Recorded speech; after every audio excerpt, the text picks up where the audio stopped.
lights are out and you stumble in the dark. You kept pushing on, but then you went too far. When your ship has sailed and all your dreams are lost, everything is wrong, you feel like it's your fault. Just remember, I will be there for you, baby. Remember, there's nothing out there to get you, don't forget it. When life throws lemons, just call on me. Just call on me. Just call on me.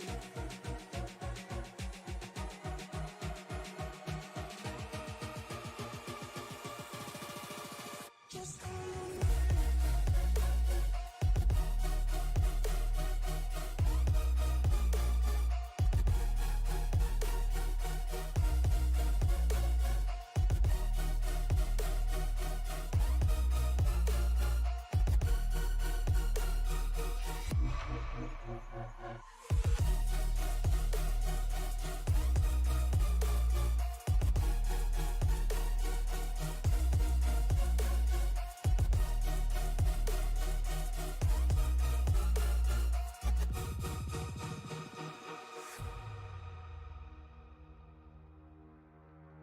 You're stronger now than you ever been.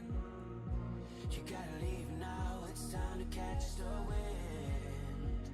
You will climb up high and look through the clouds. And when you're feeling low, I know you'll bounce back. Oh, and just remember, I will be there for you, baby. Remember, there's nothing out there to get you, don't forget it. When life throws lemons, just call on me. Just call on me. Just call on me.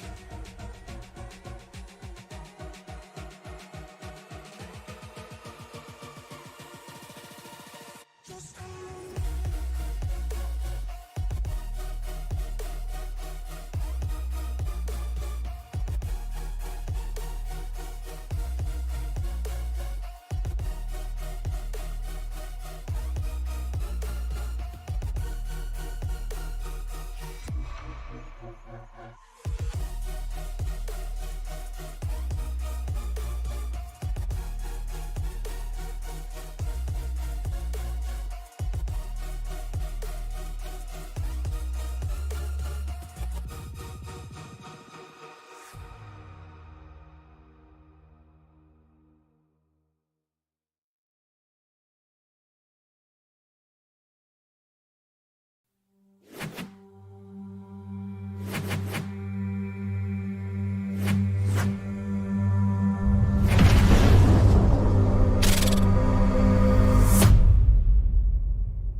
All right, welcome in everybody to the 16th annual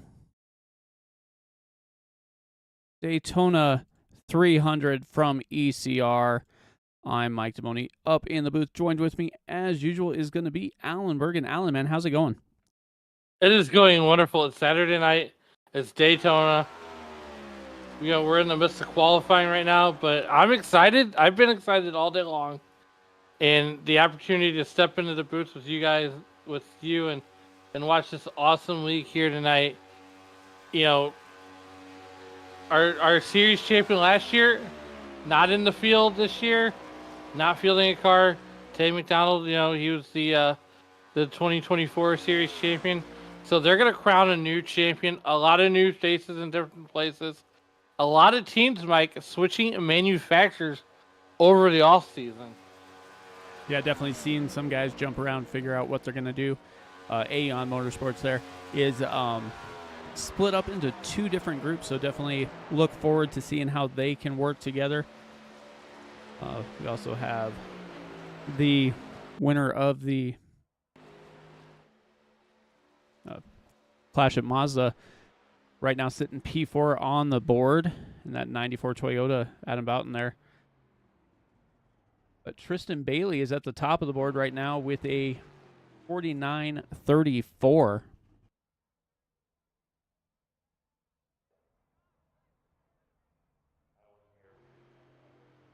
Yeah, Mike, we're going to see a lot of drafting going on, a lot of what I like to call cooperation. As these guys, we got 120 laps tonight, equals out to 300 miles, 70% fuel, and 6 sets of tires, 3 green white checkers, and no fast repair tonight. Yeah, no fast repair. And in addition to that, since that iRacing update, they also made it where it is more realistic, where if you do get enough damage and your pit crew will not be able to complete the repairs, they just basically tell you to throw it on the hauler. So we could be seeing some of that tonight. We do have 32 drivers in the field at the moment. Dwayne Furtick goes up to P19 on his second lap of 49.44. What really surprised me, and we talked to Adam Boughton pre-race, that whole Revolution Motorsports team switched from Chevrolet to Toyota over the off-season.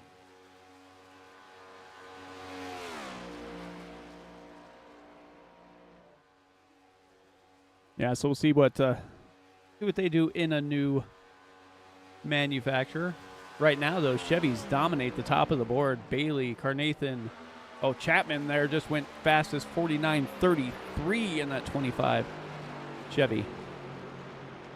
Yeah, 32 cars strong, so we got just a couple more cars qualifying. Ryan McCollum at number 90 car. He's trying to, on his first lap, trying to get that 49.33. See who else is left. Looks like only one's sitting there right now, but like you said, we're set for 300 miles. So settle in, get ready for a race full of drafting action here. Not about the friends you start with, it's about who are going to be friends at the end of this thing here. What's funny is the guy that helps you win the race might not even be your teammate. Yeah, we've seen it happen before. We've seen it in real life. Dale Jr. and Tony Stewart, they were great drafting partners.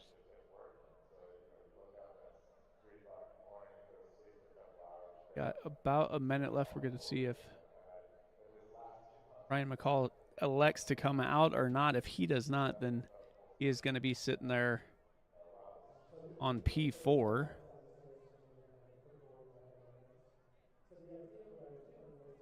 But from Daytona, we'll stay in the sunny state of Florida.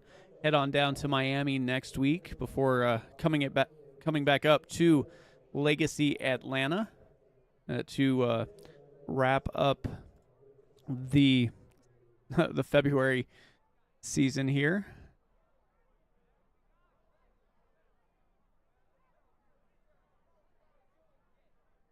Yeah, I cannot believe that it's already race season for these guys. It seemed like yesterday that we were crowning a champion, and now here we are. We're getting ready to start a brand new season here at ECR, and these league is why these guys are the Elite Cup Series.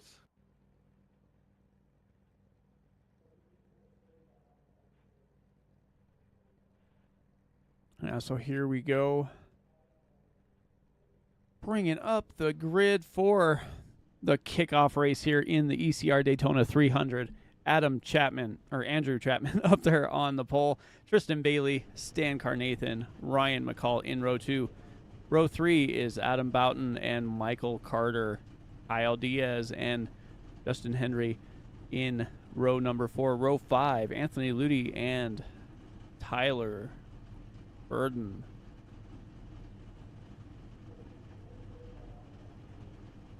We've got Christopher Roth and Robert Roth in row number 6.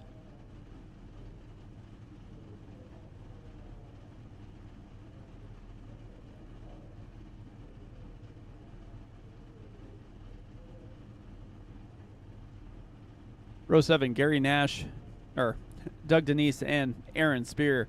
Gary Nash and Ryan Rose in row 8. Row 9, Alan Holtzman and Derek Catt. Michael York and Dwayne Burchake are going to start in row number 10. Pete Walsh and Jonathan Cogswell make up row 11. Row 12, Kane Lee and Aaron Miller. Dan Boutwell and Rob Mooney. 25th, 26th. 27th is Tristan Forston and John Osborne. Matthew Crago Jr. and Bradley Rivers are going to start row 15. Row 16, Kent Mueller and Colin Bollinger.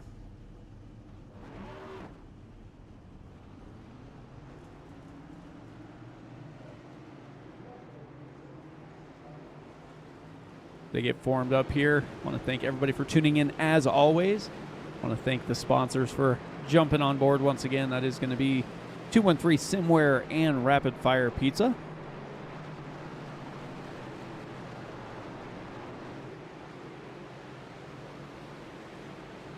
Well, I tell you what, John or Mike, I am so pumped for tonight. I'm excited. I hope everybody at home is excited. Watching on the YouTube.com live chat, the big dog Shane Lake checking in. Wish he could be in the booth tonight, but he's still got a very nagging cough, so we'll hope to see him next week at Miami.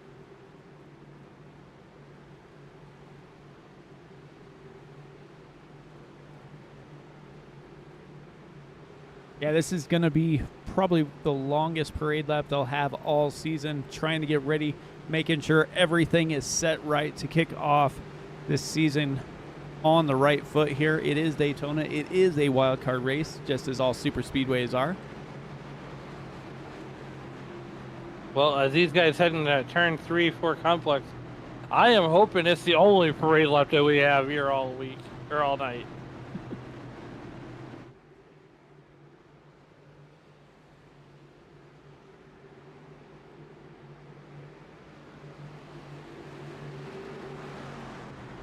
Coming out of turn 4, that pace car is going to make that left-hand turn, and we are going to get set to race here from Daytona. Andrew Chapman, Tristan Bailey is going to lead them on down here. Pace car is in. 16th annual Daytona 300 is under green flag conditions here as Andrew Chapman takes it at the start-finish line. Andrew Chapman gets the hold shot and carries that inside line like a major or colonel marching shoulders to battle here in the 82 car of Stan Carnathan right behind him. Yeah, he moved up to that high side, got that little drafting partner up there with Tristan Bailey. You see Ryan McCall move down to the bottom. Chapman goes down. Bailey a little late getting down, going to kind of slow down that draft just a little bit. You see the 18 of Michael Carter in that Toyota move into the high side. Now this is the first night that counts to the point series. Last week we were at Monza for the Clash, and that was action-packed. Tonight I'm expecting no less, as right now Adam Boughton's working on the inside of that number 85 car of Justin Hendry. And he's going to get that position pretty solidly. Yeah, that inside lane starting to shape up pretty well here. As you see, it looks like Anthony Ludi goes down to the bottom trying to stay there as well.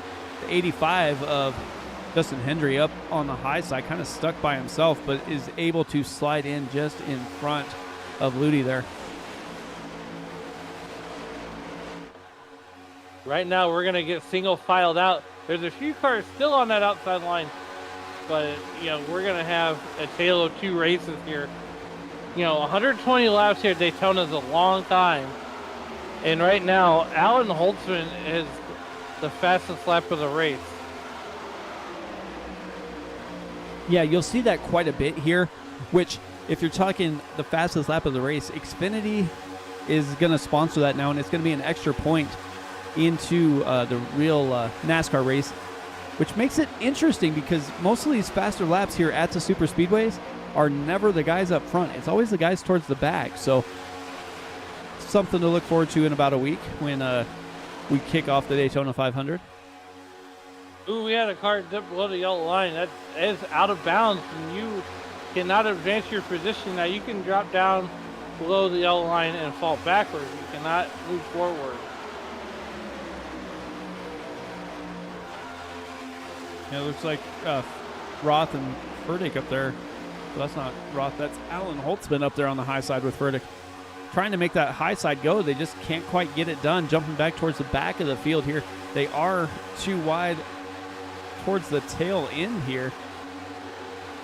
But nobody's really making any ground at the moment. You see that number 8 DHL machine kind of sliding up to the high side and then arcing back down to the bottom. That's a beautiful looking race car, and that number 8 of Kent Mueller riding in that 26th position right now.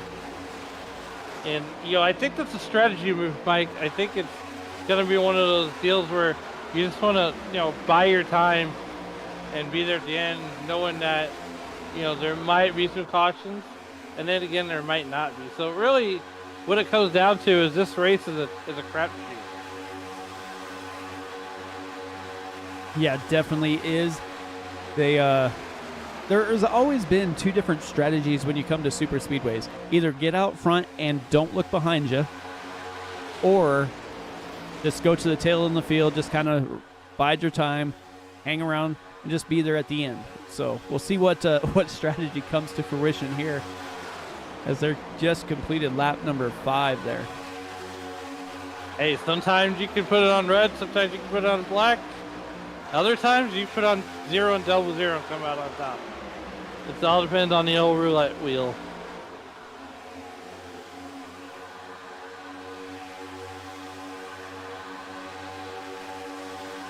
Everybody kind of single filed out. Looks like they're getting a little tighter back here towards the back with Alan Holtzman. Looked like he was looking to slide in front of that beautiful 39 machine there of Derek Catt. Ooh, jumping around mid-pack there. Kyle Diaz is going to jump out of line and head to the outside. And it looks like he's going to fall backwards a little bit. Got to be a little careful there with the 5 and the 40 getting a little touchy-feely.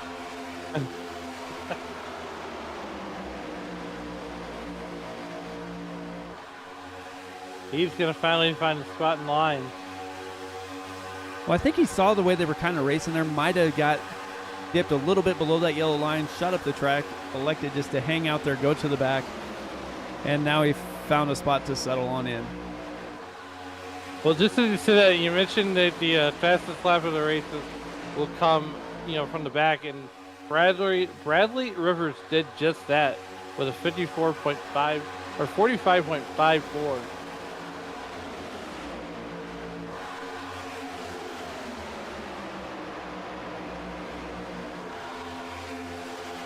The Peak Antifreeze 24 Chevy is moving up outside of the Toyotas here, and he is up 12 spots, 13 spots now, as we are wrecking.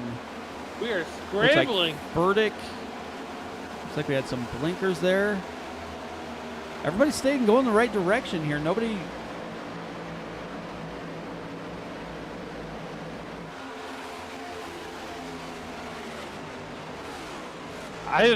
Look, I'm glad I'm up here in the broadcast booth, because down there, my eyes would have got real big.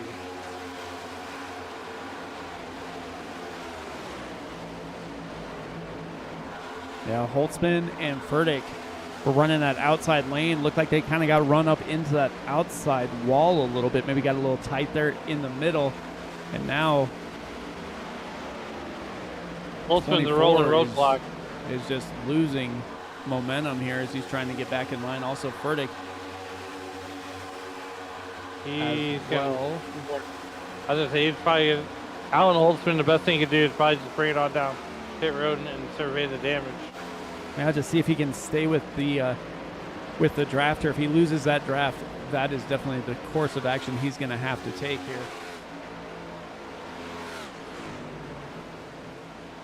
Ten laps to a young season. Here he comes. He's gonna go ahead and bring it on down. He knows he's in bad shape.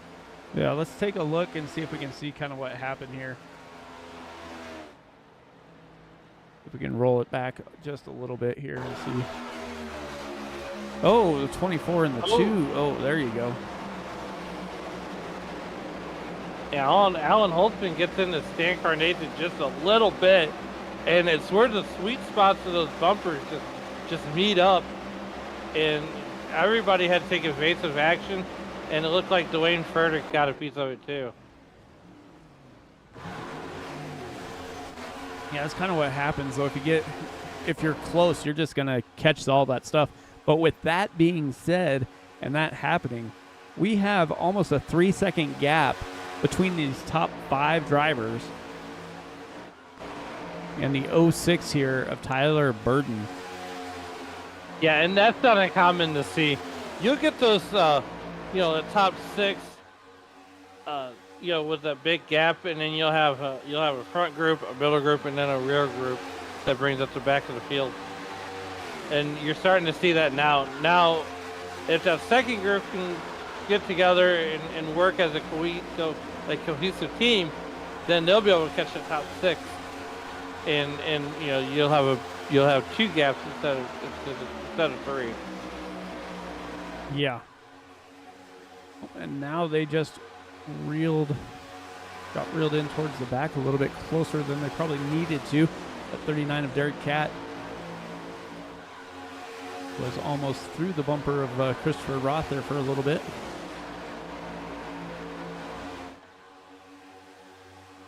There's the tale of the story right there.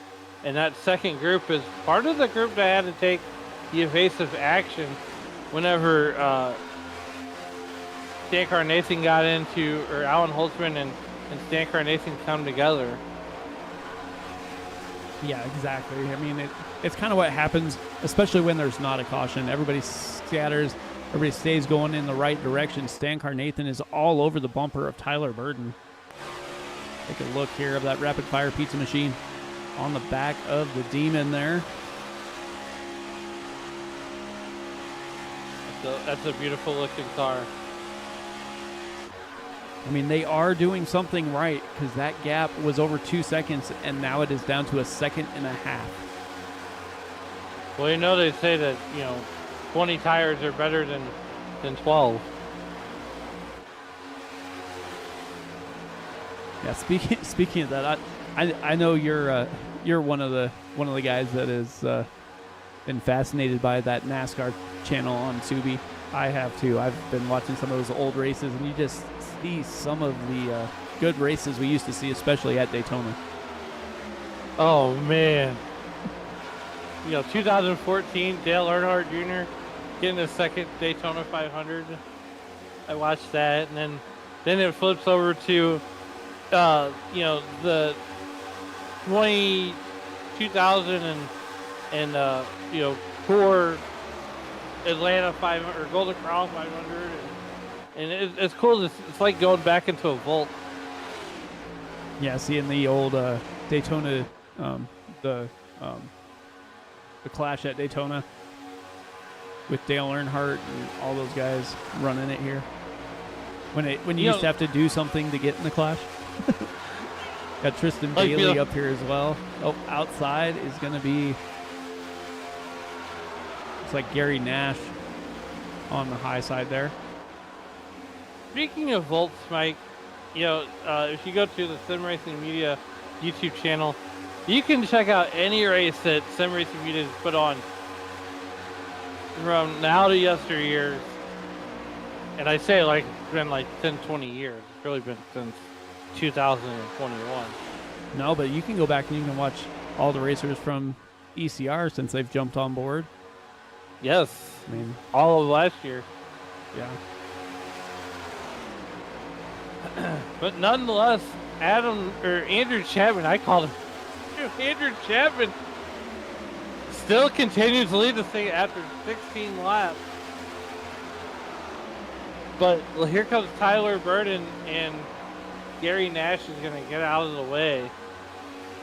I don't know. I think Burden was kind of hoping he'd be a little bit quicker, kind of be that gap car that gets him from just outside of the tail end of the draft of that lead pack to right there. Oh, they are slicing and dicing on that rear bumper is Stan Carnathan. One little bad bump or one miscue, and that could be an issue there as well. But that second line has got that accordion effect going on, kind of snaking down the front stretch there.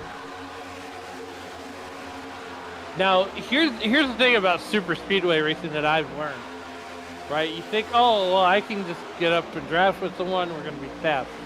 Well, that's not necessarily true. The thing about super speedway racing is, even though you're working with someone, that person could be not the greatest pushy, and you could not, and the pusher could not be the greatest pusher in the world.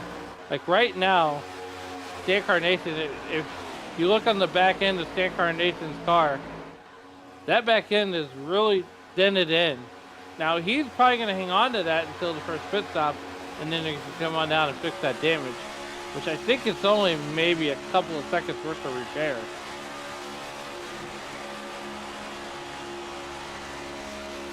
Yeah, he got that in that first incident that caused us to lose our first driver of the race, Alan Holtzman. Like he called it a night early. Must have done some damage to that front end, blew the engine or something. Winning the race to the beer stand on the first night is not exactly how you want to start out, because then you got to spend all season digging yourself out of the hole and trying to point into the playoffs when it's easier just to win your way in. Yeah, definitely.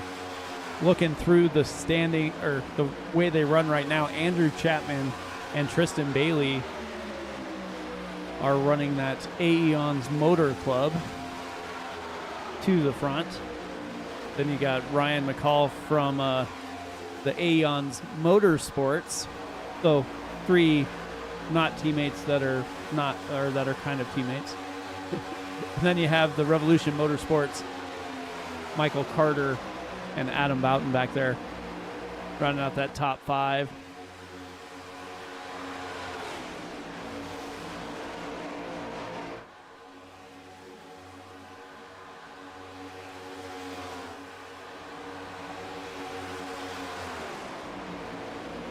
They're closing that gap in a hurry, though. It was a second a little while ago, and now it is under half a second. So they are sniffing that draft, and they will be right to the rear bumper of Adam Boughton here in moments. There's the eyeball test from Boughton to Burden. And I wonder if Tyler Burden is trying to get him some Amazon Prime delivery.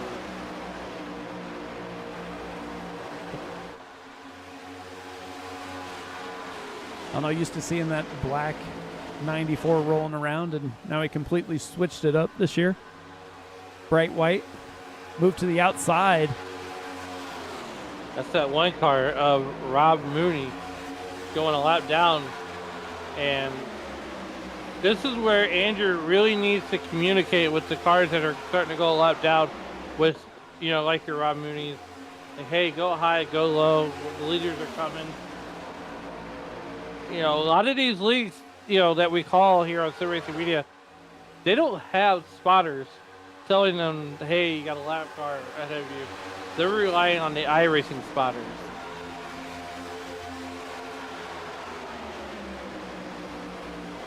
Yeah, that's exactly what it is. And these guys are usually pretty good about racing around each other. They've done it for quite a few years.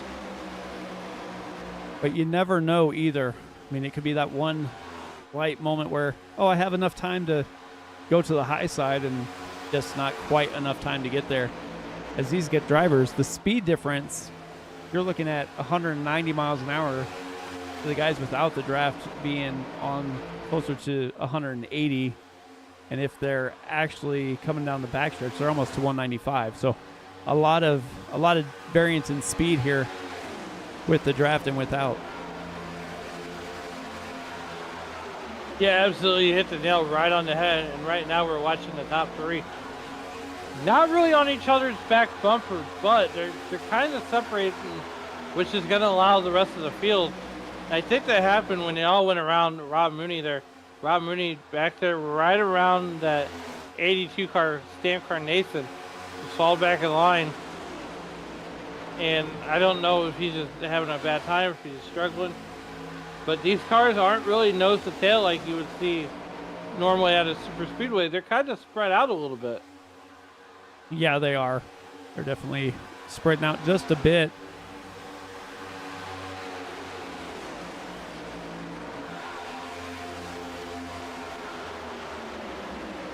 Now here in a minute, that 85 car, Justin Hendry, he's going to start to feel a little held up by Rob Mooney, and he's going to either tell Rob Mooney, I've got to go, or Rob Mooney's going to have to move out of the way.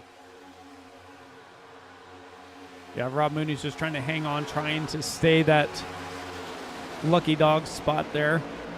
But I don't think he really has anything to worry about. I think Gary Nash has lost this draft, so he's going to be on the other side of the track as they're starting to come into a little more lap traffic, and that's going to be Pete Walsh and Dwayne Furtick as they were involved in that incident early in the race, but they're closing in a hurry.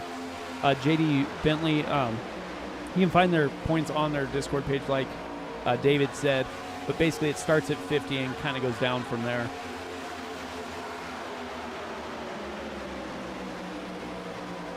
Right now, Dwayne Furtick and Pete Walsh getting ready to go a lap down. They're going to stay on the inside, and the field's going to go to the outside.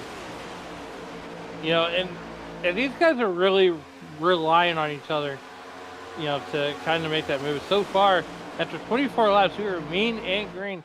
You're watching the ECR Cup Series with Mike Damani and Alan Bergen up at the booth. As, you know, these guys continue to run around here. Caution free so far. Yeah, caution free, exactly.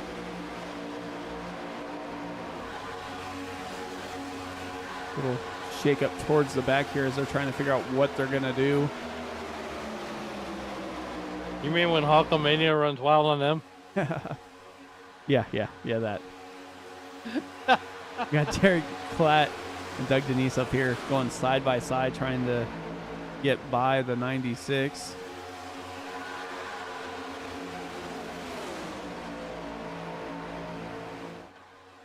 We're here to inform and entertain.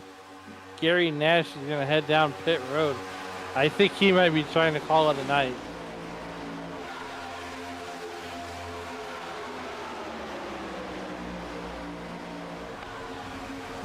And nope, everybody's coming in. Must be about the fuel limit here. Oh, we got to lock up. Hot. That's hot. That's a speeding penalty if I ever saw one. Unsafe pit entry, probably. If not for him, for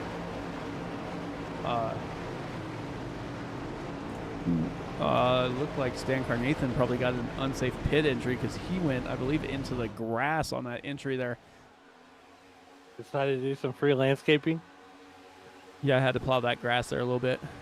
You know, better irrigation. Change the sponsor to Kubota. Yeah.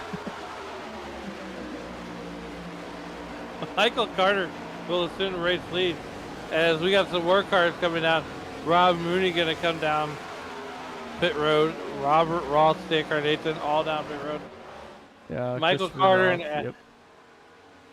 Carter and Adam Boughton going to stick it out and see how far they can go. The two Revolution Motorsports teammates working together.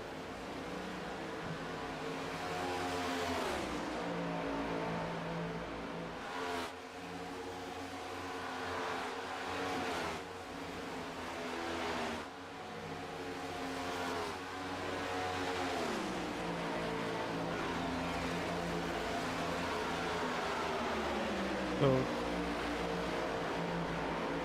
that's going to mean we're looking at probably, what, at least 3 pit stops. Yeah, you're Maybe absolutely 4. right. I saw some smoke. I don't know if there was anybody that locked up their brakes. Well, apparently, looking at the timing and scoring, Andrew Chapman did not get a speeding penalty. Or if he did, he took fuel only because his pit time was only 15 seconds.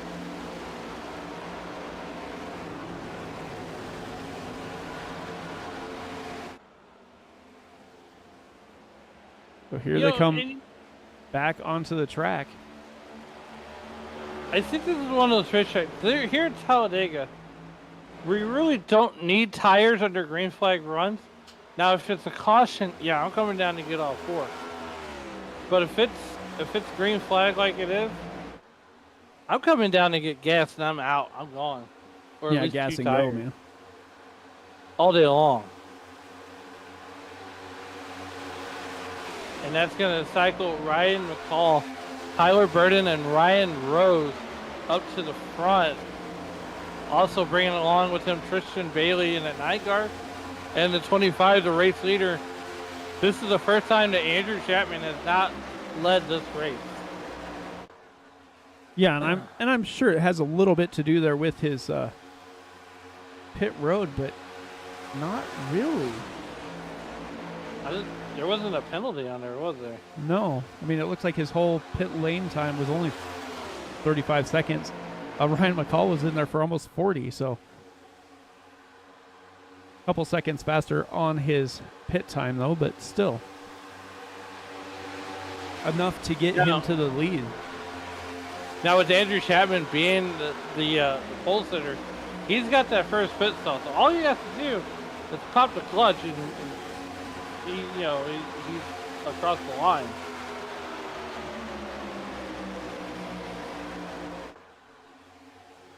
Yeah, so Aeon Motorsports is going to take the lead here with McCall.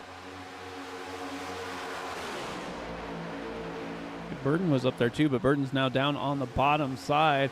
Tristan Bailey jumped up in front of Andrew Chapman, and they are going to put Aeon's Motor Club to the front. Well, the one lone Revolution Motorsports car, and that's Adam Boughton, and that number 94 car. He's looking to make a prime example out of that inside line. This is how you do it. Now Boughton has teammate Ludi there with him. 94-95 in the Toyotas. Just can't quite get it lined up here. Have to catch that draft. Have to be with them. But there is nobody within shouting distance right now of the top 7. And that's the way they prefer it. Yeah. So with that being said, we'll step aside for a minute. They get their pit stops done. Stop number 1. We'll go side by side. You won't miss anything, and we'll be right back here on Sim Racing Media.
All right, everybody, welcome back to the 16th annual Daytona 300 here in ECR NextGen Cup League.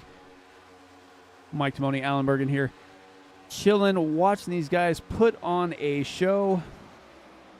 Nothing really changed as you were away. Tristan Bailey, Andrew Chapman, still running up front. Yeah, as you said, at the end of this line is that Revolution Motorsports contingent of Adam Bowden and Anthony Ludi. Both the Toyotas, Adam Bowden switching from Chevrolet to Toyota, along with the other. Actually, Anthony Ludi was a new addition to Revolution Motorsports from last year. Yeah, they got a few different guys that joined in.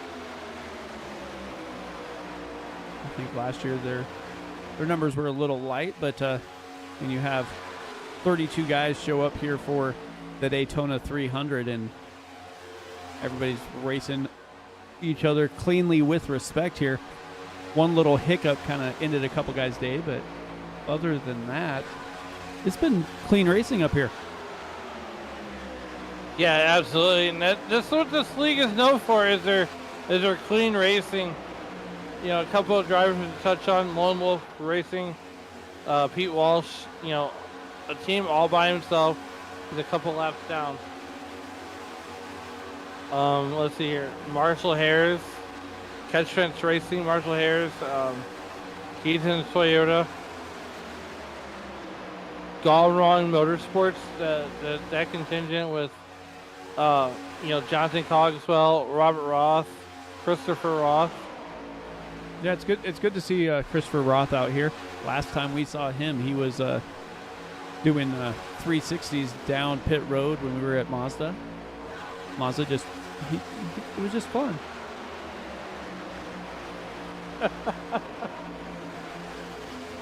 You know, and then that, you know, Southern Alliance Racing not having the Daytona race that they were looking to have. You know, so 32 cars came into this race with a shot to win, and they all feel that way. You know, this is the first race of the season. Everybody's pumped up and ready to go. And right now, Tristan Bailey is out front with Andrew Chapman. You know, running right behind him.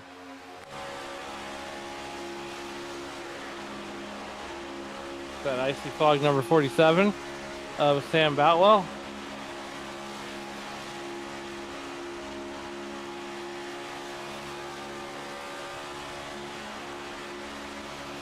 Yeah, trying just to log some laps. It looks like not really going anywhere.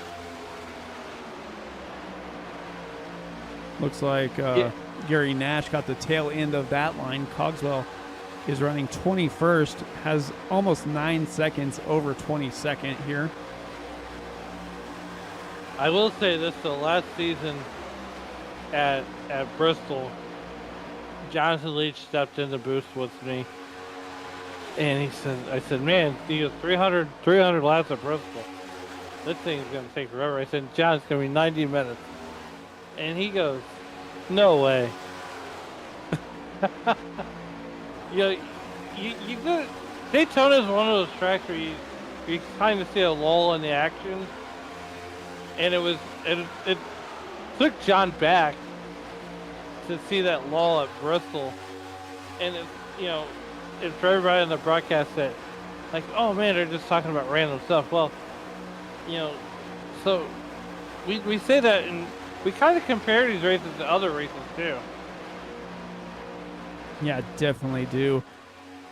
If Dwayne Furtick can catch this draft here, like they're going a little bit too quick, he probably won't be able to, so that's going to cause him to lose more time here. Well, he don't want to drop out after 44 laps because he's trying to get all the points he can. Yeah, every position is a point here in this league. So definitely pay attention to that. The other thing, you know, you could lead a lap at some point.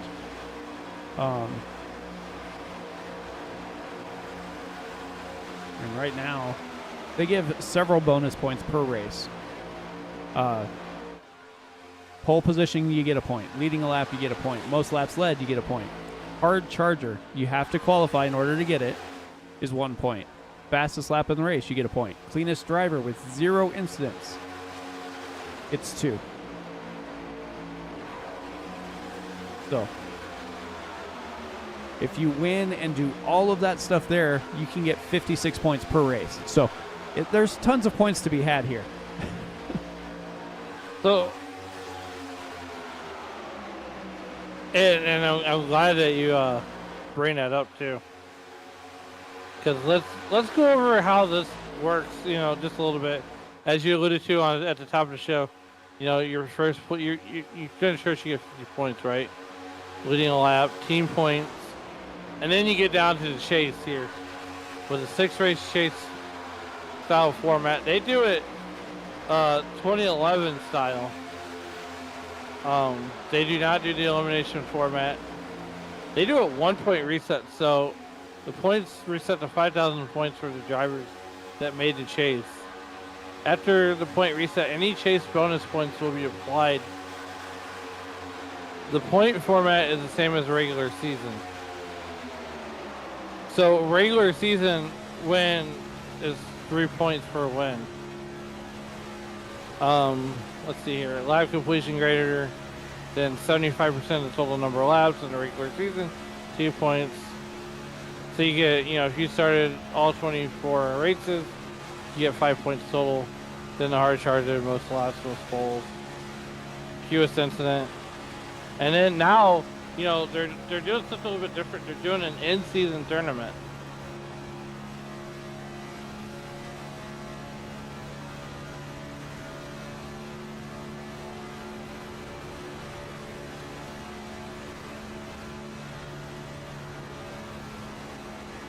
Yeah, they're adding all sorts of stuff to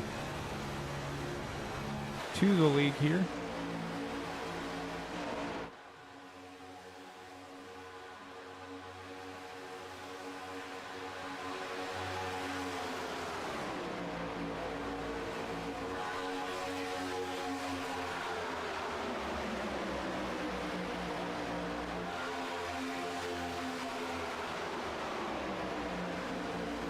So their in-season tournament will be races 11 to 21, and it's going to be the top 12 in points after the first 10 races qualify for it. And the winner will get extra chase points if they make it.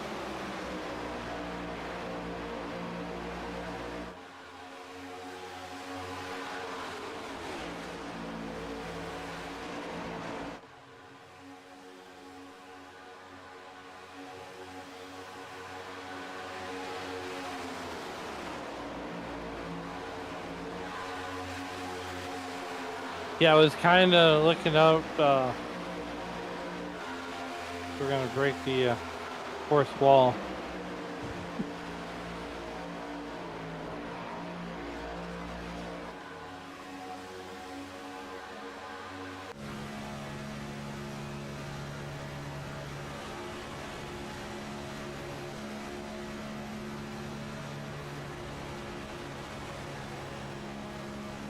Christopher Roth on board. Running P12 right now.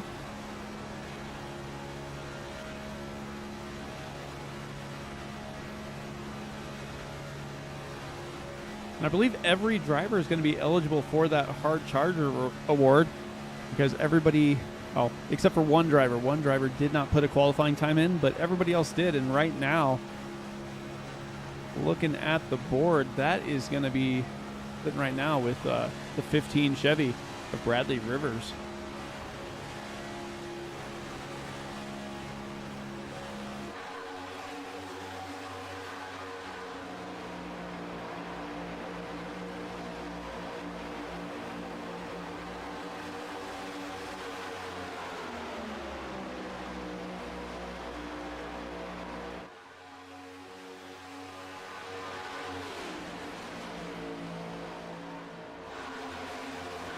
Jump back up to the front though. Tristan Bailey still leading. Andrew Chapman second. They've kind of played hopscotch a little bit here with Bailey leading the second half of the race we've witnessed so far. Andrew Chapman led the first half up until pit stops. Pit stops should be coming in, I'm going to say anywhere between 3 and 6 laps. We should see him start to come down once again. Everybody came down between lap 26 and 28 was the latest they came down. So imagine they're going to break off pretty quickly here.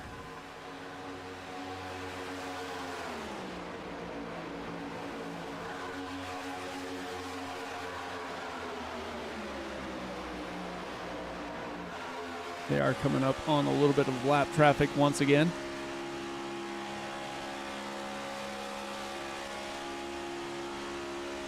And they were not joking when they said these guys had rapid fire pizza on all of their rides. Kristen Bailey has it on the hood there. Looks like they're going by Furtick again.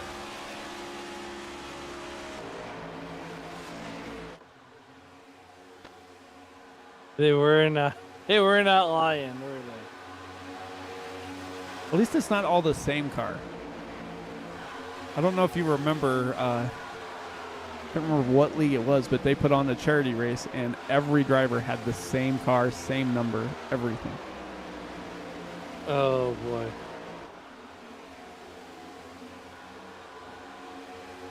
Looks like they might have a couple laps left on this fuel run here. Yeah, the fuel window is definitely open.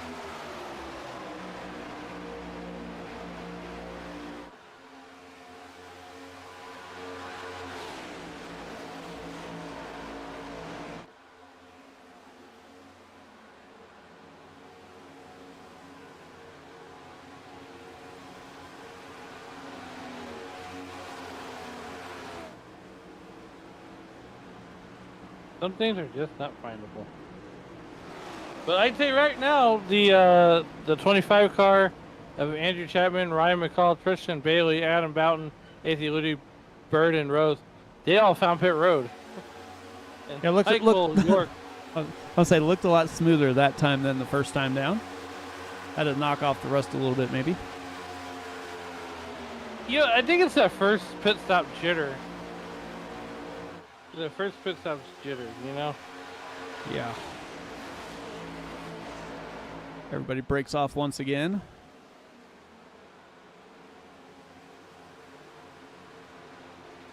Ooh, that was close there for... Oh, 48 goes around. Kane Lee gets tagged there a little bit.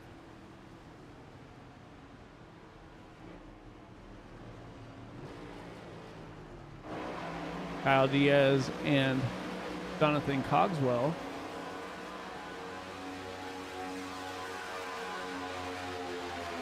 So what were you trying to find, Al? Last year's winner.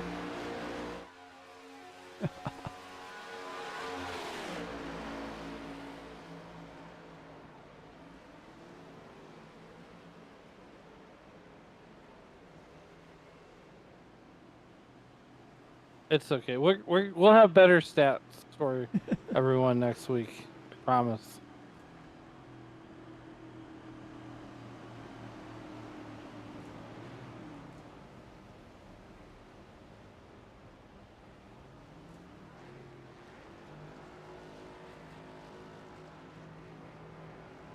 Kyle Diaz and Cogswell in. Andrew Chapman's going to take over the lead as he got out in front of Tristan Bailey that time.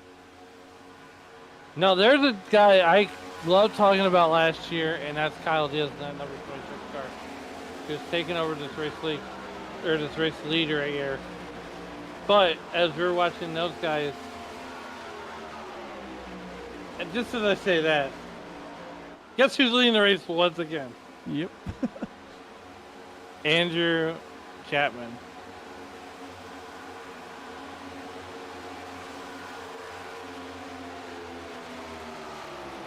And he brought Tristan Bailey in that number 9 car right along with them.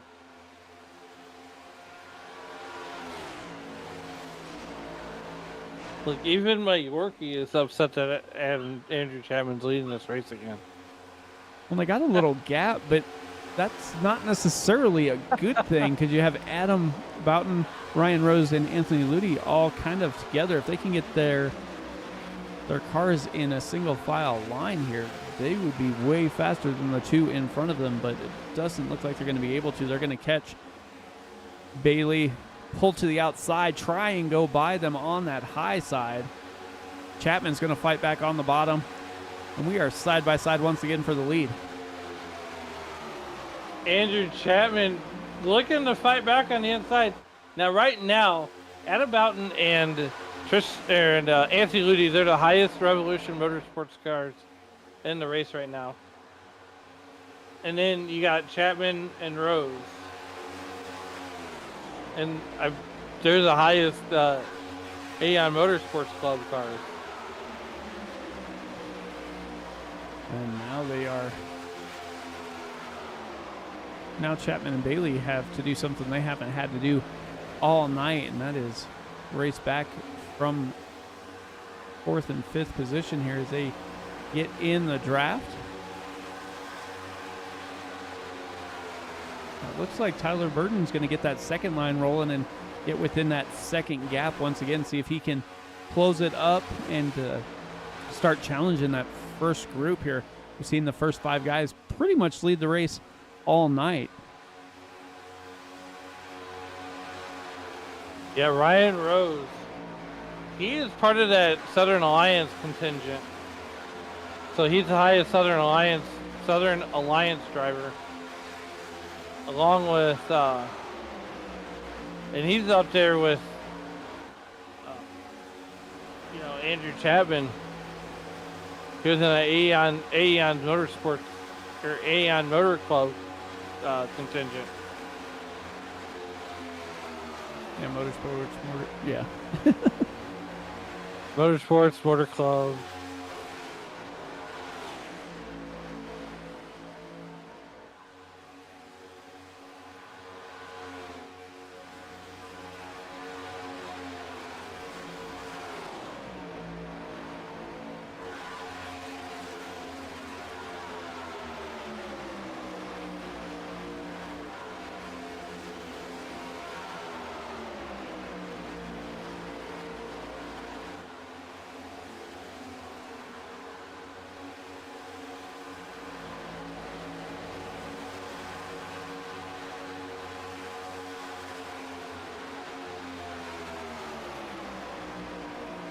Tyler Burton leading that second line there, running 6th position. Michael York, though, in that number 5 car, he is running pretty strong right now, and these guys are starting to catch that top 7. They are catching them in a hurry here. We'll see if they're going to be able to do anything.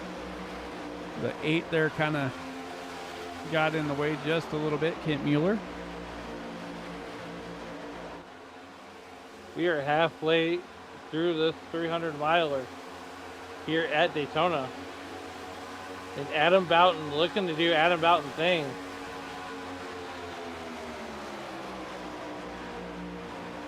I mean, what an amazing run that would be if Adam Boughton pulled this thing off for Revolution Motorsports. And, and the first win, with a new manufacturer, new sponsors on that car, new colors, new everything.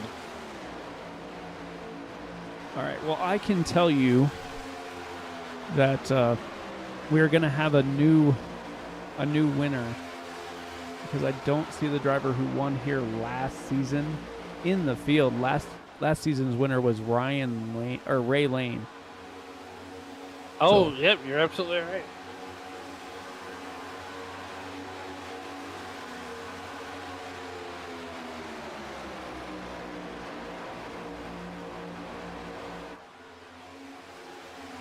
I gotta be the world's worst statistician. If you know, you know. Marshall Harris won the last time they were actually here at Daytona for the fall race. Michael York has won before. Ryan McCall also had won back in 2023. So a few winners here and there. Yeah, you know, it doesn't matter if you're on a sim or if you're in real life. This is a pretty special place to win at. And, you know, a lot of people say this is a crapshoot, but it takes a lot of talent to do some speedway racing. And we don't call it plate racing anymore because there is no restrictor plates on the cars anymore. No, they just took all the horsepower away. You're welcome. Anyway, no, but now I think it's more of a wild card than it was before. Before, you can't exactly say that it was a wild card race when you had the same guys winning multiple times. True. As Adam Boughton here on lap number 64 leads this parade around the racetrack. Ryan Rose, the lone driver out of the Southern Alliance, finds himself running second.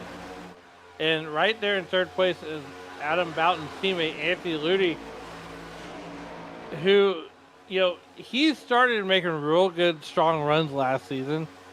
And towards the end, and he's trying to build onto that momentum that he started getting at the end of last season. Now, these guys do run a winter series that's not broadcasted, and that's for them to check out some tracks that they might have said, you know what, we had a pretty good race here. Let's see how we do in a points race. Or let's try this, you know, this format out or that format out. Yeah, and it's definitely going to be a different season than we saw last season, as last season they had Travis Gilbert and Tay McDonald both in here running, and they won a ton of races. So definitely going to see some new winners this season. Now going back to last season, that suspension really hurt Travis Gilbert, but once he got off that suspension, he didn't need to qualify because, you know, once he got off that suspension, then he was on probation. And when you're on probation in this league, you don't get to qualify. So you're already put in a hole for the day.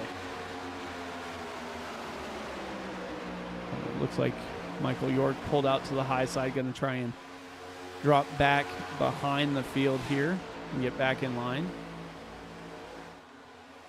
Well, and that's the other thing I've noticed with these cars now. Running at these super speedways, if you get on that rear bumper and you're on there just a little bit too long, these engines do have a tendency to hit their limit rather quickly compared to what they were before. Yeah, these engines will leave the chat if you... Oh, we got our first caution of the night. It took 67 laps to get it, but we got it. Debris, maybe. The infamous debris caution. Doesn't look like there was an incident that would have triggered it. Yeah. Let's take a look. Oh. There it is. This is Aaron Spear in that number 96 car. Oh, let's go back a little further. It's not. All right.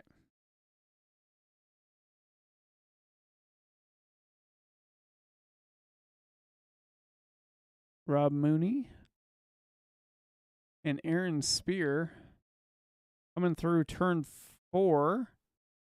Spear. Oh. Nah. Spear might have came down just a little bit. It looks like no fault of anybody's except for, you know, that's where those sweet spots and those bumpers beat up. You're gonna notice in the wall. Doesn't look like there's too much damage.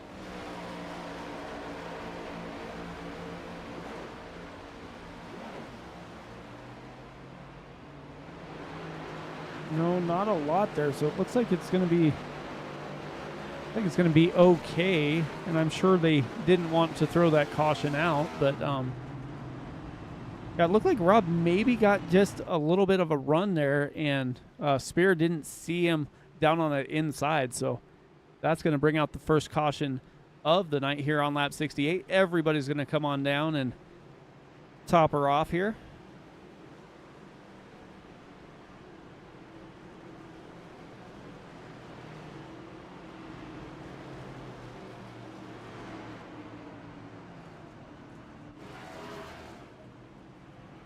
Ooh, is Tyler Burden? Okay, I thought he was out of gas. I was like, is he out of gas? Yeah, I was going to say there's no way he's out of gas, but I don't know that he was planning on staying out.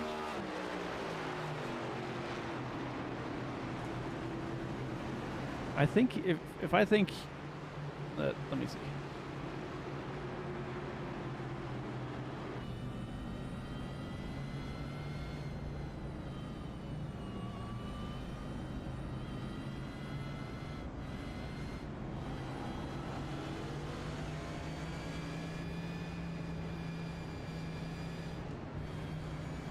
Ooh, looks like he's just going to stay out.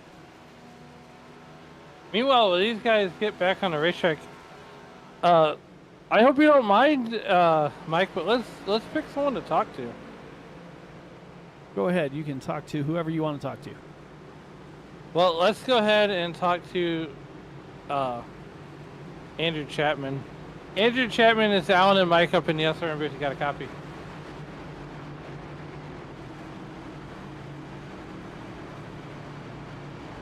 Andrew Chapman, this is Alan and Mike up in the booth. You got a copy?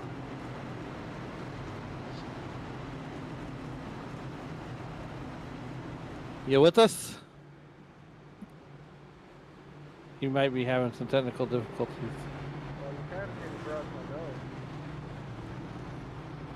Andrew, this is Alan and Mike. Hey guys, you got me? Yeah, we got you. Hey, Sorry look, about man. It looks like you're having a lot of fun out there so far. And take us through the first 67, 68 laps and what you were experiencing out there on the racetrack. It's been extremely calm and boring. Just been riding in line, but it's probably the safest thing to get us to the end for 120 laps. Yeah, you know. So what's the strategy going to be? It looks like you've been sandwiched in between those Revolution Motorsports guys all night. I want to be in first or second place. That's where I want to be. I don't want to be stuck in the back, or I'd rather play defense till the end. So be looking for me to find my way back up to the front. All right, man. Well, before we let you go, we're gonna say good luck, and we'll get you back down to Aeon Motor Clubs. Thanks, guys. Appreciate it. Yep. And there you have it, Mike. Been pretty calm. I wish I could say that was the picture we're painting up here.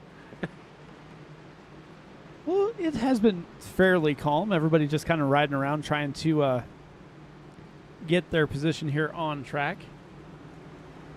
Chapman's going to be rolling off in row number 4.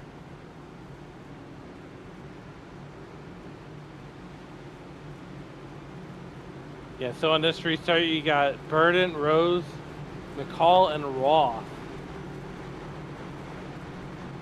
Ryan McCall had a great season last year. Just couldn't quite put those races together that he needed to find himself he found himself in the playoffs, but wish he would have went further in the playoffs.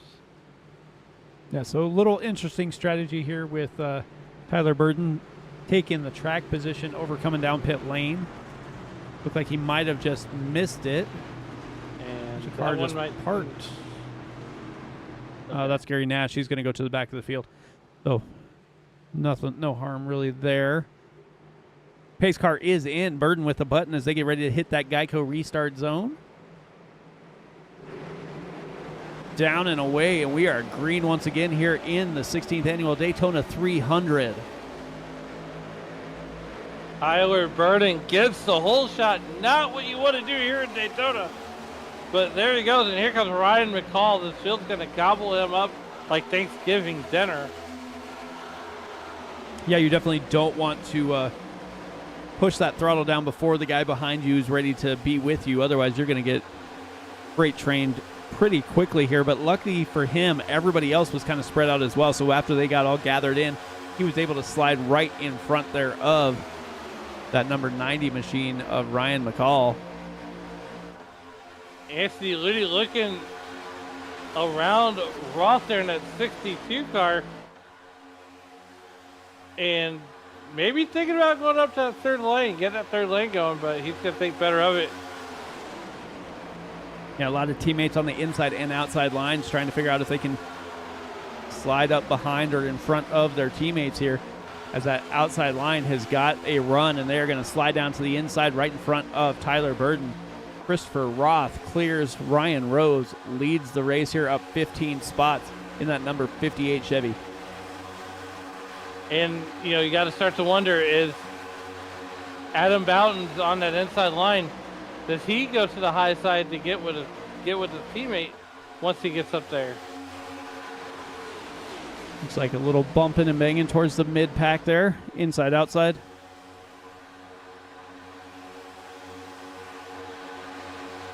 Inside, outside. As you said, here comes Kyle Diaz. He's on the outside. Adam Boughton goes to the outside. He's trying desperately to get to his teammate, but, you know, I think he might think that the other outside might work just a little bit better. Now Tristan Bailey trying to get back to the front. Whoa, we had a car just go from two. Wow. They're jockeying for position out there in the back of the field. Yeah, they are all over the place, inside, outside.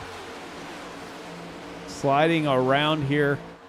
72 laps completed, going to be 73 momentarily.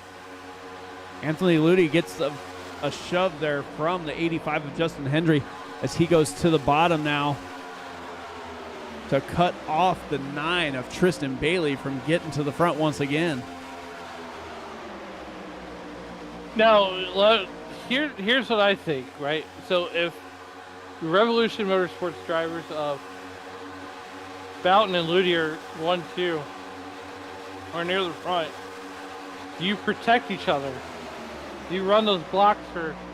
So if Boughton's in the lead here with a handful left to go, and you're AC Ludy, do you run defense and try to push Boughton to the lead, or vice versa? Yeah, I think you kind of stay with your teammate here, trying to figure out what you're doing. But if you're slowing down that inside line, you are definitely wanting to have the faster guys behind you, regardless of if your teammate's in front of you or not. As now they have slid down. They got Justin Hendry, Adam Boughton, Kyle Diaz, Anthony Ludy. Looks like Gary Nash got out of the way. Now 2 independent drivers running towards the front now. 2 independent drivers on the bottom. Revolution Motorsports on the top side. As I said, they finally get back together, but that outside line is just a little too strong for Justin Hendry there in that 85 car. Yeah, and it makes you wonder if having the same manufacturer pushing each other is helping or not. As you see some of the drivers, if they switch manufacturers or swap positions with manufacturers, they can wind up going a little bit faster. Yeah, so here's the problem with Toyota and Chevrolet. You know, and we see this time in and time out. So if the 85 car, Justin Hendry, jumps up there in the front, thinking he might get a better push from Adam Boughton will never get sucked up to the back of that car, as the Toyota bumpers do not get along with the Chevrolet bumpers.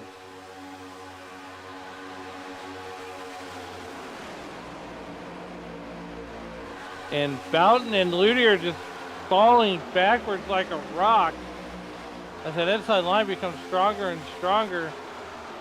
Hendry Diaz leading the freight train of the inside line. Yeah, we kind of seen that happen when they went to these next-gen cars. You kind of got away from that, you know, paired drafting that we used to see all the time.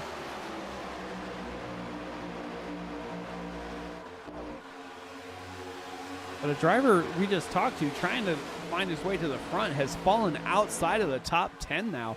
So he has got to figure out what he needs to do to get that 25 Chevy back towards the front here. He said he didn't want to kind of be in the middle. He wanted to be out front playing defense. He says, see if I go back to the booth. Sometimes it's a curse. Well, he might be cursing me if he doesn't win this race. Now we got plenty of time. 77 laps in the history books, only one caution on the evening. Not too shabby. Justin Henry continues to lead this race over Kyle Diaz and Tristan Bailey. You know, again, right now the top, top 10 is pretty Chevy heavy right now. Well, it Because is. Ross and the only Nova Ford. Yeah, it is.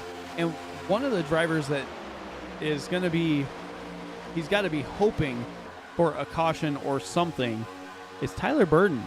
He last came down pit lane on lap 53, so he's got to be getting pretty close to the end of that fuel cell here. Oh.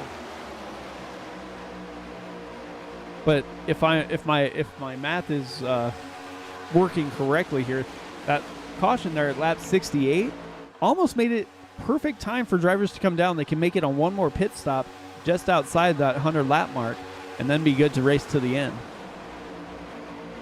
Now we got drivers going to end. Oh, wow. 3 wide as they're trying to get by.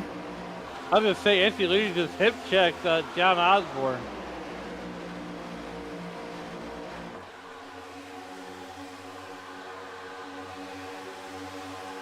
The rapid fire pizza contingent is strong here tonight. Almost a quarter of the field has that sponsor on their race car. Yeah, the number 11 there of Matthew Grego laps down, kind of found himself in a bad position as everybody caught him at a bad time, especially 2 wide racing up towards the front here.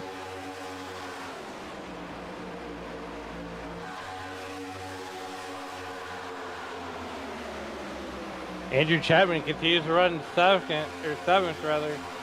He's on that outside line trying to make something happen there.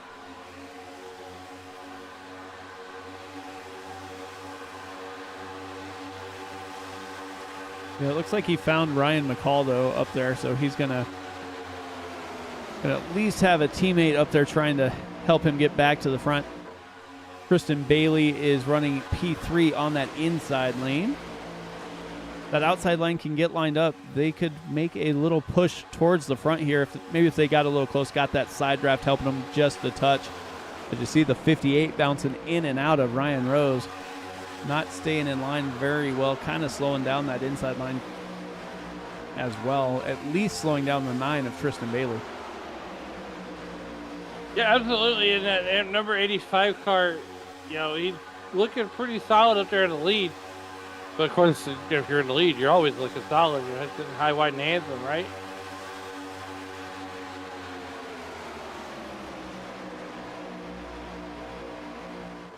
Last year, Kyle Diaz started the season with Domino's Beats on his car, ended the season with Fruity Pebbles, and starts this season with Fruity Pebbles. Yep, Tyler Burton's coming up here. Yeah, I was saying he had to come down. That was almost 30 laps on that fuel run. Granted, it had a caution in there, but still. Oh, he's going to be a bad way when he comes out.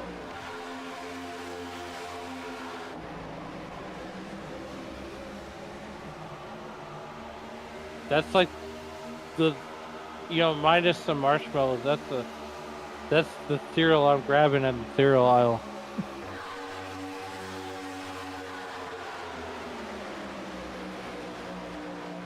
I imagine these guys are going to try and get to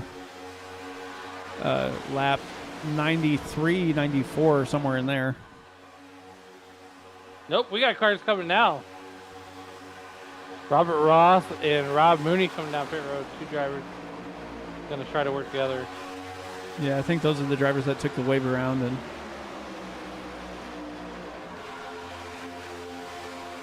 or didn't pit at all. All I know, Mike, is when we start trying to figure out fuel strategies or it goes out the window. We know. Oh, we've been down this road. 81 of John Osborne jumps up in front of Ryan McCall. McCall gives him a shove in the rear bumper, sending him forward. Going to slow down that outside line, though, as they try and get it situated once again here. Aaron Miller shifting away from Wendy's sponsorship to Byers Ice Cream sponsorship this year. And Mike, I don't know if you ever had Byers Ice Cream, but that's pretty good stuff. It definitely is. Just not when it's -3 degrees.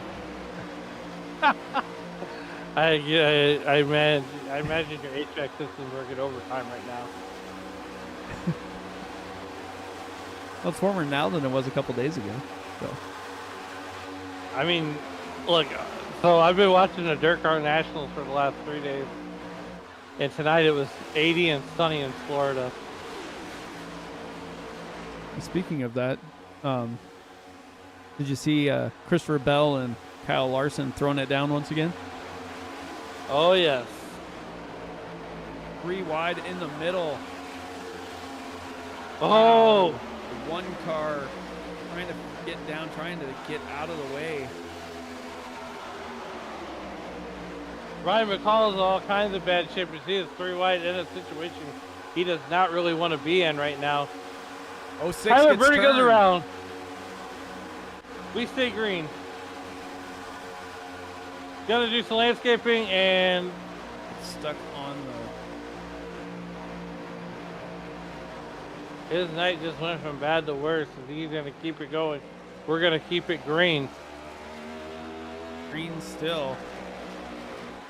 That was a disaster that happened mid-pack, and that's going to throw everybody out of the race, almost out of their strategy anyway, as Andrew Chapman is now back into 13th, and he's got some ground to make up now.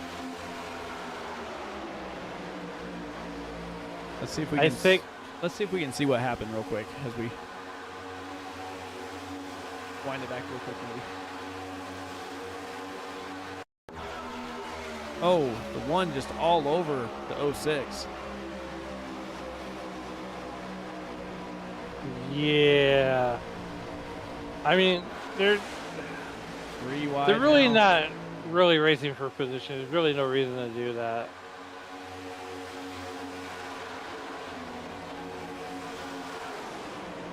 Yeah, no, Tyler Burton there was coming out of the pits, just getting up to speed. He gets turned there. Track awareness goes a long way.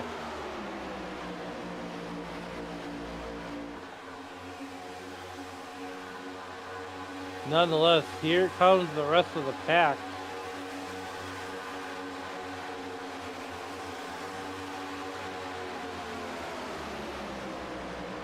Kent Mueller in that 8 car, he's going to get gobbled up here. Whoa, that spells disaster. 15 did not make it. 15 did not follow through and slammed on his brakes, and that's going to slow that inside line down, almost cause a disaster happen. It also causes the 53 to lose the draft as he was able to get by the 8, and now he's stuck in the middle, floating to the back, trying to figure out where he needs to go.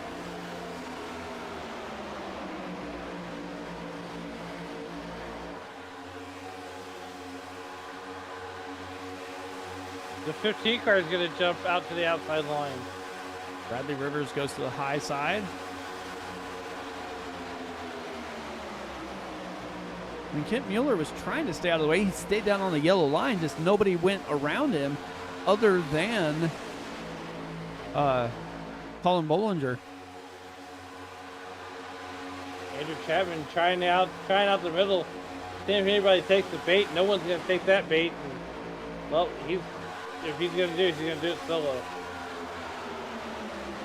Well, what he's trying to do is trying to get somebody to come down there with him so he can side draft that inside line and get in front of the 8 and try and get that inside line to work, because this outside line is not going anywhere but backwards in a hurry. I mean, they're losing tenths of a second as they go around the track here. Well, if your math is correct, the pit stop should be coming at about 3 laps. As Gary Nash is going to go down to the bottom, and he is going to jump off to the apron.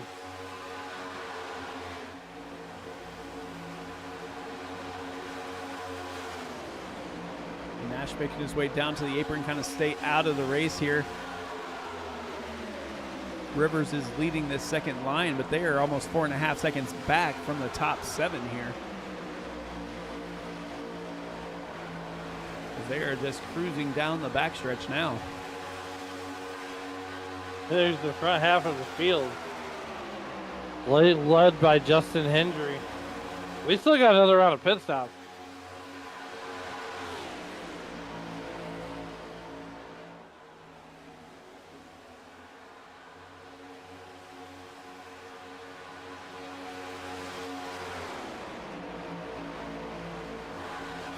.91 laps in the history book here. Justin Hendry still leads this one. Kyle Diaz running second, Bailey running third, Ryan Rhodes, Christopher Ross, and Aaron Miller, and running 7th right now is Sam Boutwell. That's your top 7 as we are on board with Sam Boutwell, looking at the front of, looking at the back of Aaron Miller. And Sam Boutwell is the driver out of Shreveport, Louisiana. Down off the bayou. You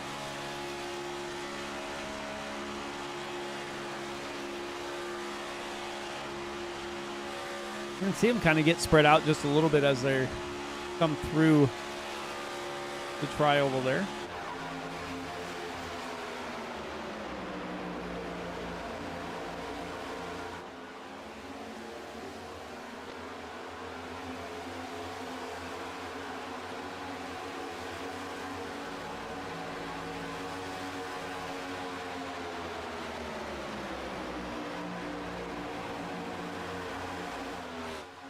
Christopher Ross having himself a good night. Robert Ross, on the other hand, not so much.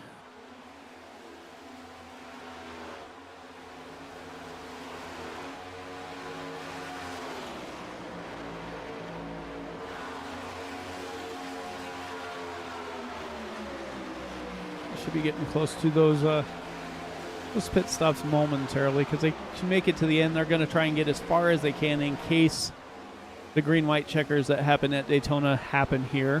Want to make sure they have enough fuel.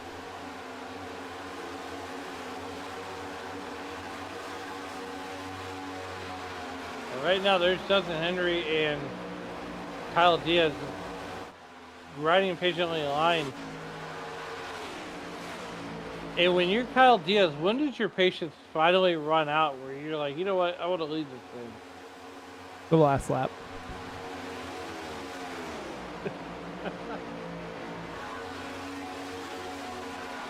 I mean, every time I've broadcasted one of these races, you don't want to be the leader on the last lap.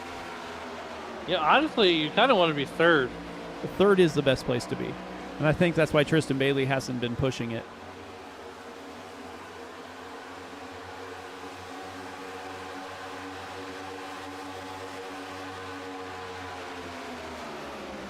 They might be trying to get to lap 100 and make it a 20-lap sprint to the end.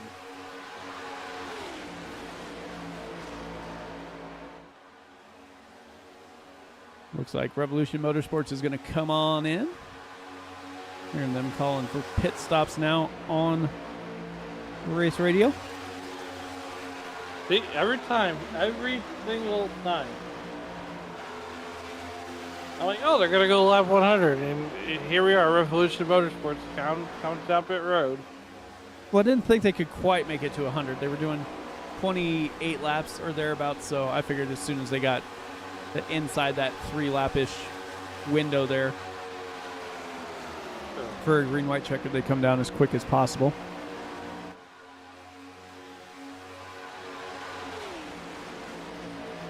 And Kyle Diaz and the whole lead pack comes down pit road. Here we go. Nice, easy. No tire smoke. Diaz took the shortcut there and is going to wind up taking the lead down pit lane. We'll see how he does coming off, but right now Bradley Rivers is going to lead the race for the moment here.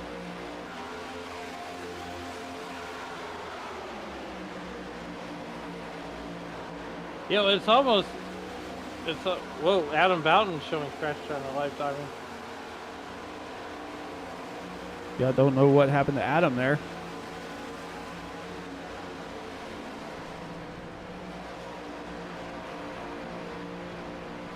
He's gonna do some free landscaping.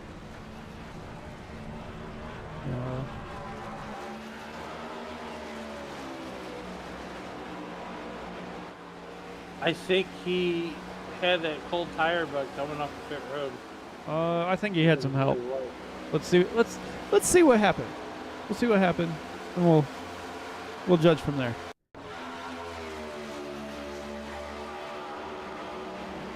Oh! Adam Boughton had a little help from his friend. Little help from Andrew Chapman. Oh. There was a car sideways coming down pit lane.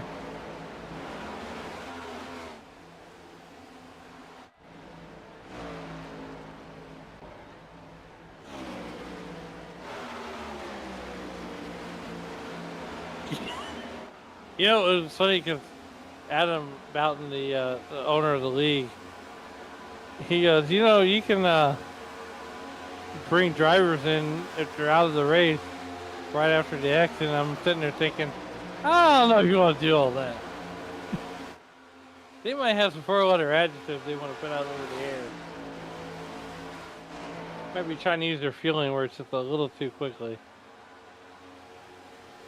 Yeah, I mean, especially coming off the pit lane, that's kind of a little rough there. Caution is out.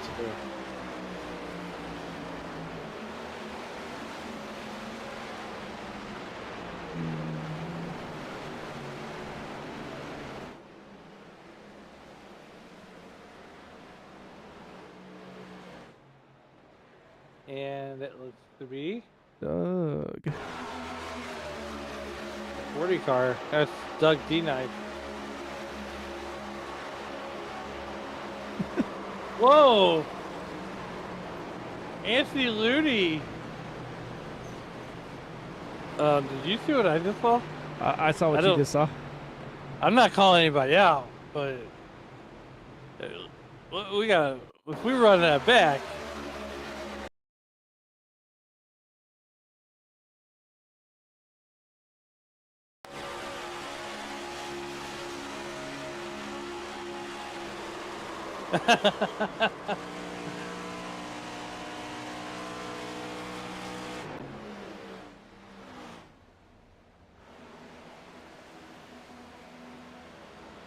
The caution flag flies with 21 laps to go.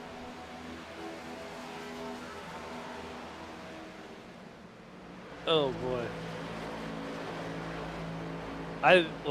We're not going to speculate anything on that one. No, that looked kind of like a racing incident. Looked like Ludi didn't see the car there, which happens. True.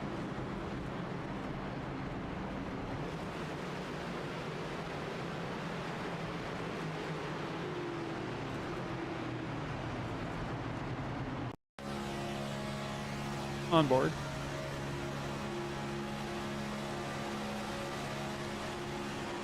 Oh, okay, yeah, I see what happened. Okay, I stand corrected. I stand corrected. You know. Well, it looks like the 40 was checked up, and you know, Anthony Ludi didn't see it in time. Yep.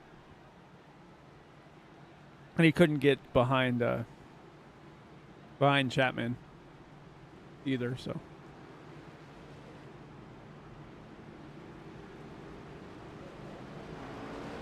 Well, speaking of, let's see here. It looks like Adam Boughton's going to come down one more time in that Amazon car. Looks like we had some issues on the pit road entry. Oh no. Not sure what happened there.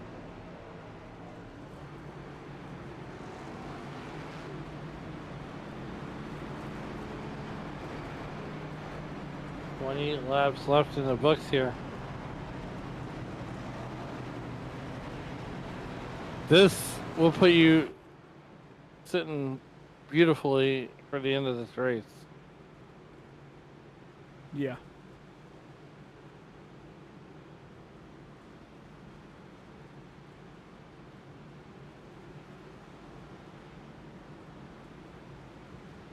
Well, with that being said, we'll step aside real quick, play a couple commercials, and we'll be right back. You won't miss anything.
All right, welcome back, everybody, out of that Rapid Fire Pizza caution flag here as we get rolling. Kyle Diaz, Tristan Bailey going to lead them on down here as they head down the backstretch to close out these 18 laps left in this Daytona 300. Yeah, Mike, we've seen one whale of a race so far, and you know, these 19 laps remaining. If the first half of this race is any precursor to what we're about to see here, buckle up, because right now it's a whole new race.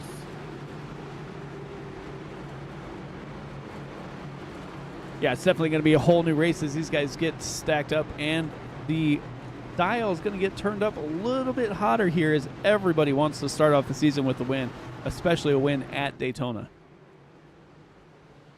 You're not wrong there. As right now we got Diaz, Bailey on the front row as the iRacing.com base car lights are off. We are officially under the light. Diaz, Bailey with the front row, the base car getting ready to make the hard left turn and get the field over to the leaders. iRacing.com pace car pulls off. Bailey, Diaz on the button, and we are through the Geico restart zone. We are back to green flag racing with 19 laps to go. Yeah, 19 laps to go. Tristan Bailey takes the lead, and he has a car length or two gap, and we are under caution once again. Looks like trouble in the back. Bird and Bowden involved. Very nice, just went from bad to worse.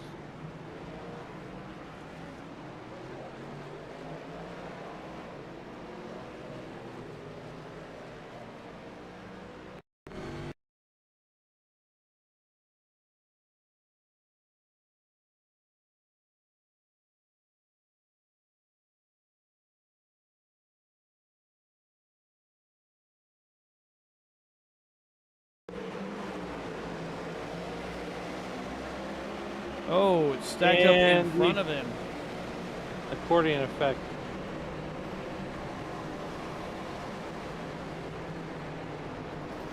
Oh, Boughton barely got into it. It wasn't. But that whole accordion effect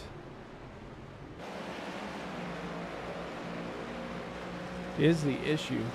Oh, even in front of them, looks like it's 39 there. The 18 of Michael Carter takes the brunt of it, as does Burden. Go up here and look at the 39 real quick.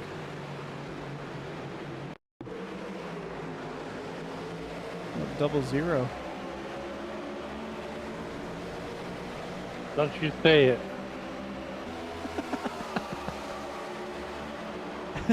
I would never suggest such a thing, Alan. Wait, what number do you drive?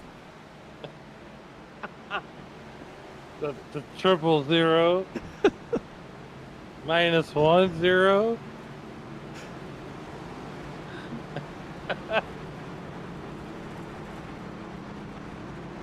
Depending on what night it is, 89.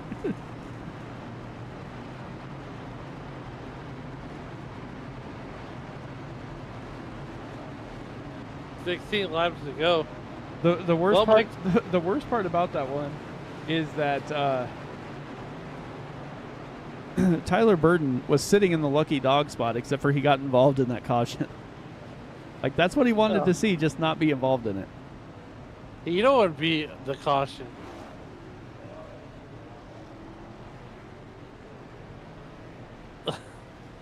Dial up. Revolution Motorsports driver Adam Boughton. Adam, is Alan and Mike and the SRM booth. You got a copy? Yes, I do. Hey, man, it looked like you had a pretty good, strong first half of the race, and then things kind of went south. What happened on that last pit stop where you were just kind of sitting on the inside wall?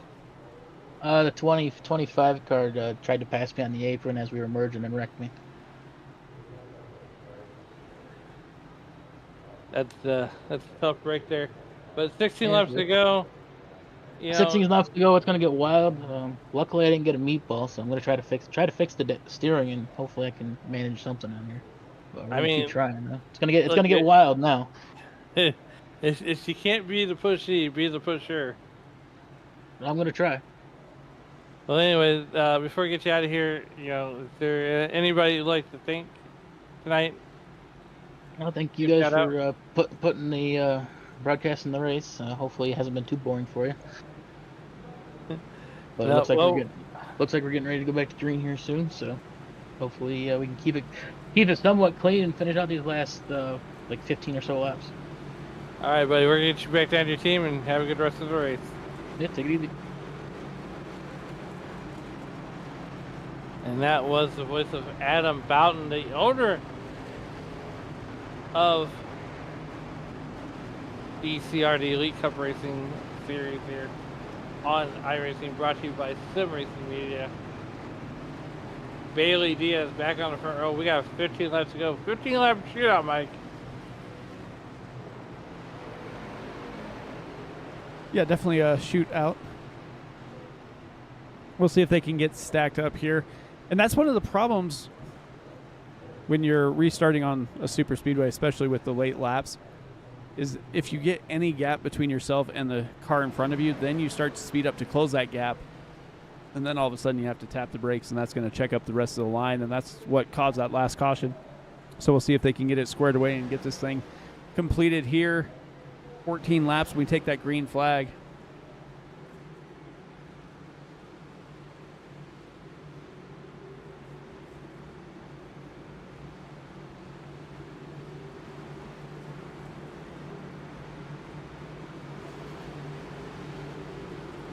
So who's your pick to win with 14 laps to go, Alan? Oh, man. You know, look, Ryan Ross has been the strongest Southern Alliance Motorsports car all night. And right now, he's going to be, him and Justin Henry are both sitting in catbird spots. If I had to pick one, he would have been my dark horse plus my pick. And that's the 58 of Ryan Rose.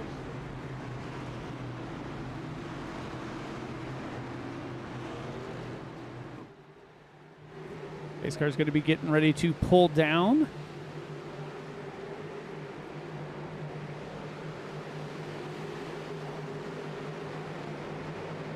Bailey in the restart zone slows down just a little bit, trying to get that push from the 85. Just can't quite get it. Kyle Diaz up there with the 58 of Ryan Rose, I guess. Much better start for the field this time. Ryan Rose going back to work, trying to get sucked up to the back of Kyle Diaz's bumper. Meanwhile, on the inside, you got Bailey, Hendry, and Boatwell. And then you got the... 3 wide back behind him. Yeah, we're 3 wide right behind them. We got the 84 car. Also, the Cogswell right there in the top 10. Chapman trying to go 3 wide, 4 wide. Oh, we got a into the wall. tri-oval. 39 bounces inside, outside.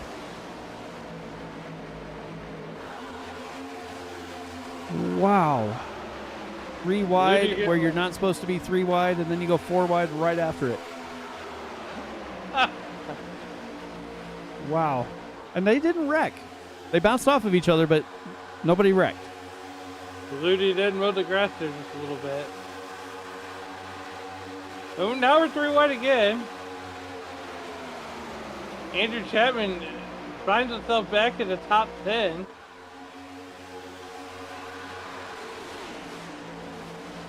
You know, if Andrew Chapman pulls this thing off, I look like a genius because I interviewed him. Well, Andrew Chapman is not giving any room here as he's trying to go inside, outside, 3 wide wherever he can. Clear down from the outside to the inside lane. That's going to put Stan Carnathan into the wall. Jinx, you owe me a Coke. Wow. Well, if you had that one on your bingo card.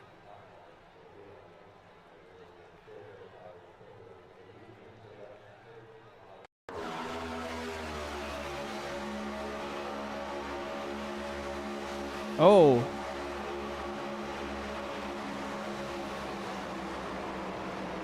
Oh. Looks like the 82 just got rubbed a little bit wrong there. See who was in front of him. Let's take a look. So you'll see him come up, and he'll go to the nose cam. The 15 there, and you can see him kind of rub the bumper there just a little bit, and that's going to send the 15 down to the bottom. And as he goes down to the bottom, he's going to run that 10 off.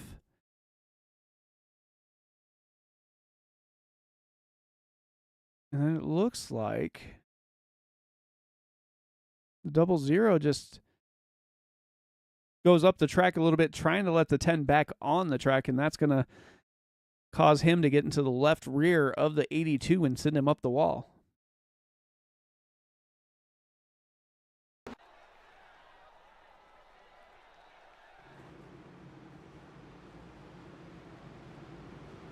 But if I'm not mistaken, which I might be. No, don't be mistaken. I think the demon here, Tyler Burton, is going to be getting that lucky dog because I don't believe he was involved in the caution. You might be right. I think you are right.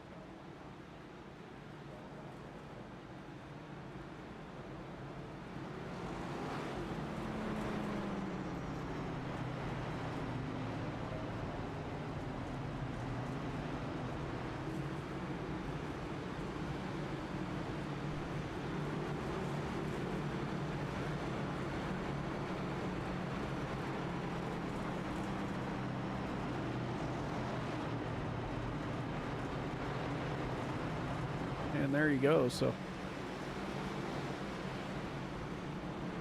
that'll put him back on the lead lap. So that's going to put him 20 seconds still, but on the lead lap. So now every pass he makes is going to be a point for position here.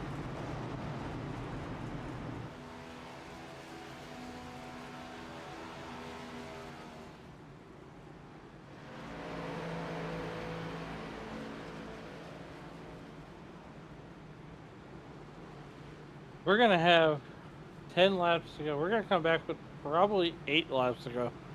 Single digits.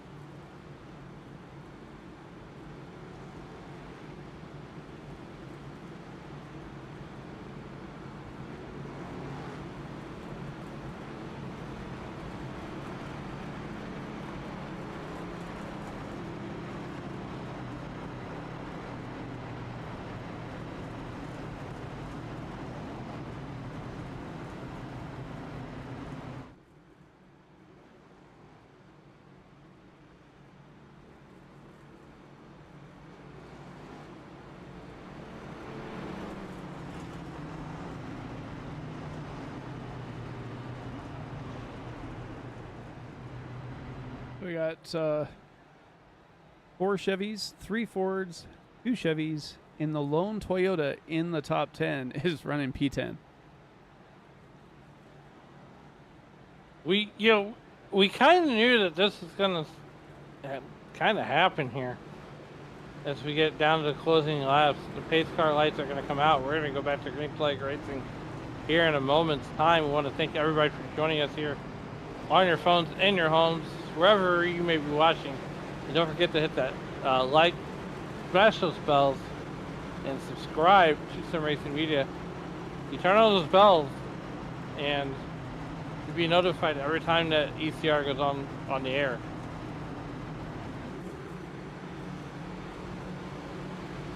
Andrew Chapman is going to get a few bonus points today. See if he can finish inside the top 10. Right now he's running P9 for a pole setter. Not bad, not bad.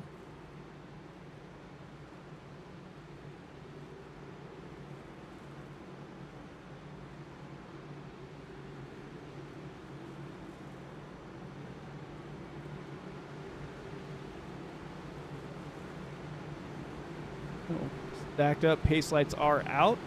We get 8 to go when we take the green flag.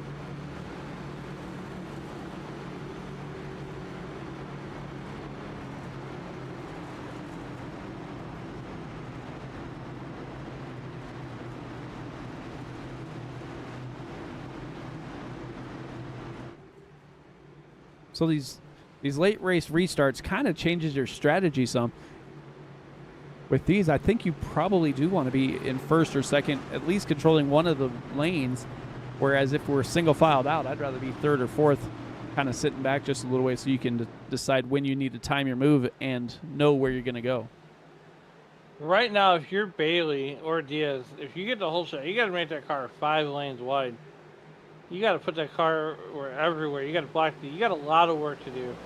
We got to come back to green flag racing. Diaz, Bailey on the front row. Diaz gets a way better start that time.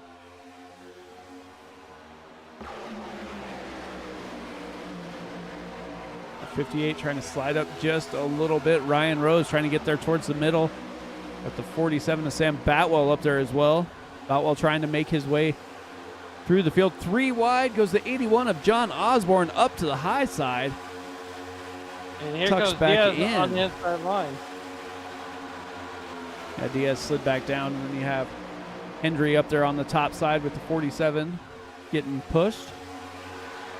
I think Diaz is doing exactly what he needs to do right now. As the inside line is working just a little bit better than the outside line.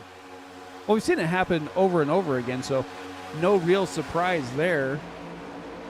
Andrew Chapman running 7th now on that high line. Going to try and get back to Bailey. Bailey and Chapman had worked really well together, but he is stuck in that outside lane, and it is not going anywhere at the moment. 7 laps to go here. Kyle Diaz is going to lead him on down the backstretch. Right now, for Andrew Chapman, the Santa the Hourglass are running thin. As Kyle Diaz continues to lead the thing. He's got separation from the night car. That's really going to hurt him, because here comes Rose and Hendry on the outside line. They're going to gobble him up like Thanksgiving dinner. Oh, boy.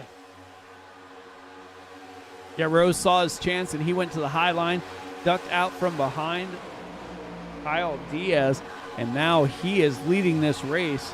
And if they start to get single file on that bottom side, I think the top side is going to try and make a run here. John Osborne, Chapman on the high side. The outside line's coming together. Here comes John Osborne. He's leading the charge. Yeah, trying to get there, not quite doing it. Chapman has that nose of the 25 Chevy as close as he could possibly get to that 81 to shove him towards the front. But now he is side by side with Tristan Bailey. If they can get together, you know they are quick. They showed it early on in the race, but they are not allowing them to get together. 53 of Colin Bollinger is staying right with him. 5 laps to go. 5 phalanges in the air. John Osborne, Andrew Chapman trying to make something happen on that outside line. Can they get by the 58 car and the 85 car? They are close. They're getting closer with every turn of the track. Lost the draft as Chapman made a little mistake trying to stay off of Osborne. Goes to the middle, and now everything is thrown in here. 4 to go, and Ryan Rose has Hendry right with him. Oh, the 81 got turned. Trouble. We got trouble. We're going to stay green momentarily. John Osborne loses the draft. We got 4 laps to go. Still staying green.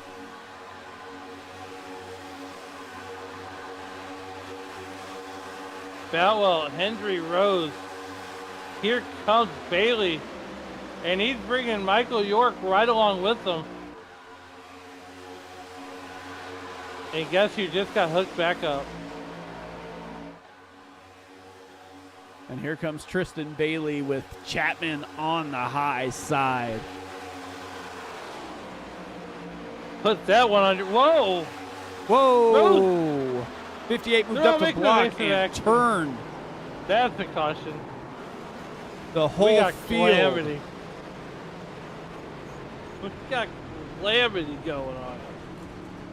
A late block by the 58 is what I saw out of the corner of my eye here. Let's see if see what happened here as the whole field went for a ride.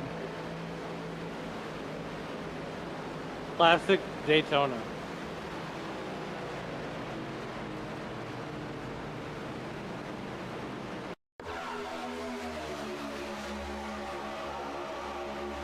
He goes, oh. It happened so fast that Chapman or Bailey had enough time to react.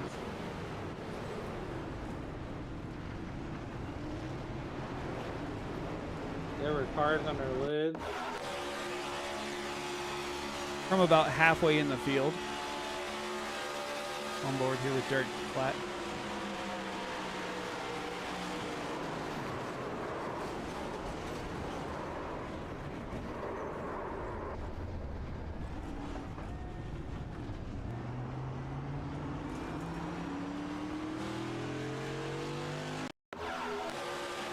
On board here with Tristan Bailey. Oh, it looked like he went to make a block and then he just like hesitated is what caused it. Almost. Like if he would have just moved up there, it probably would have been fine, but he made it like halfway up there and then kind of stopped and then went to finish the block.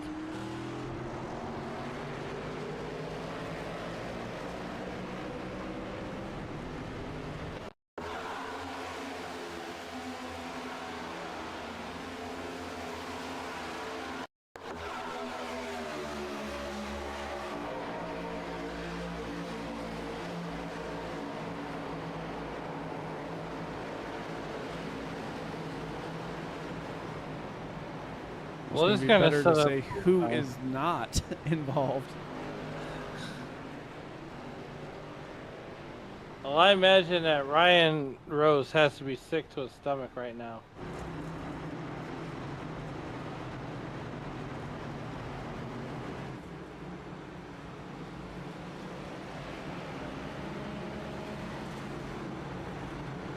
Miller Bird finds himself back in the top 10.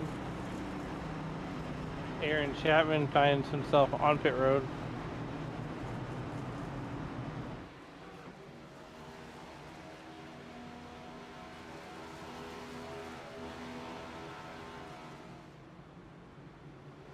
Three laps to go, and boom goes the proverbial dynamite. Well, it is Daytona, so Yeah, it's kind of like we expected it, though.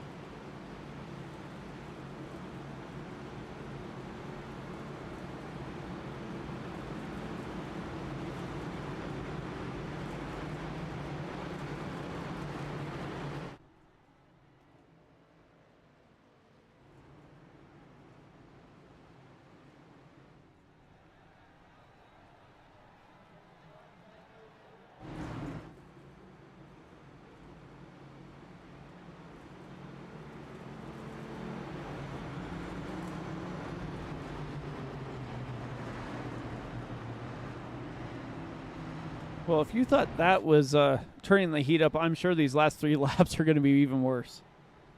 As far as the heat goes, everybody's going to try and make position as quick as possible. Oh, we're on the north side of crazy now. We done cranked it up to 110.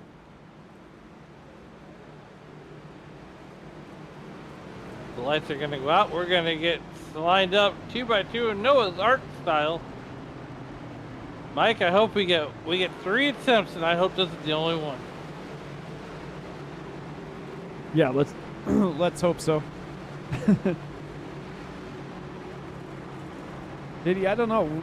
They got hooked up and they were coming to the front, and boom went the dynamite, as Alan said. So definitely not something either of them wanted. As soon as they got hooked up, they were on the move, though. Bradley Rivers in that number 15 car finds himself up there on the outside of the second row. Bollinger finds himself up there in the front. And, you know, some of these drivers, this is what some people would call an equalizer. As, you know, this track in Talladega is pretty much a 90% of the field a chance to win. Now, whether you're there at the end, well, that's a different story.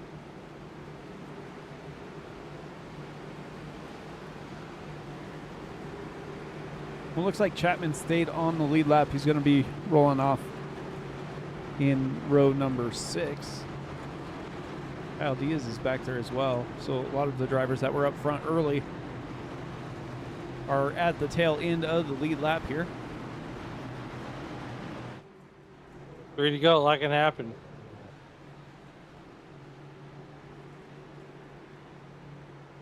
Or 6 to go, or 9 to go. You know. Pace car's going to make that left-hand turn, and we are going to get ready to close out the 16th annual Daytona 300 here in the ECR NextGen Cup League. Ryan Rose, Justin Hendry. Ryan Rose takes the high side, going to hit that Geico restart zone. He's down and away, and he got a huge jump. He's going to want to close that up in a hurry as he jumps down to the bottom side, and that's going to give him the lead here. 2 laps to go. We make it back around and take the white. Whatever happens is what happens. It looked like a 58 there. Ryan Rose was trying to drag his brake just a little to suck up the draft here of the 85 of Justin Hendry. Hendry was coming pretty quickly. And don't look now, but the double zeros moving to the high side along with the 47 of Sam Batwell. Batwell's trying to make it up there, and the 53 of Colin Bollinger inside outside moving up as well. And here comes the 06 of Tyler Burden on the high side, being a lap down a few laps ago, and now he is working 3 wide on the high side, trying to make his run for the lead here. We're coming to the white flag. It's official. Whatever happens now happens. And we're going to see Boutwell and Forson race it out, we think, here. And that number 00. Come on, buddy. I'm rooting for you. The 00 machine is given a shove there. 24-25. Both of them up several positions here. Here comes Ryan Rose on the outside. He's thinking about it. Ryan Rose is in the position here to make a late race pass for the victory. Inside, outside. Rose goes to the high side. Boutwell blocks. Forcing down on the bottom. 3 wide, and it is going to be Boutwell. Boutwell won 3 wide. Milliseconds between the top 3. I was going to say, that's going to be too close to call. Race.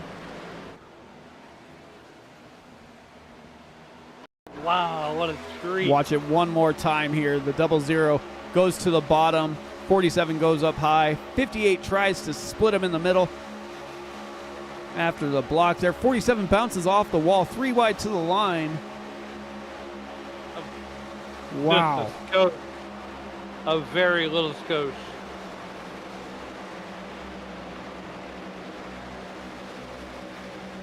Oh, man.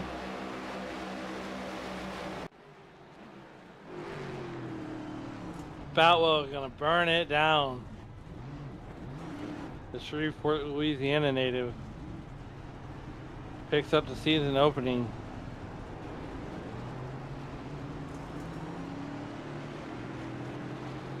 And we are going to go ahead and get these guys on up here to the booth.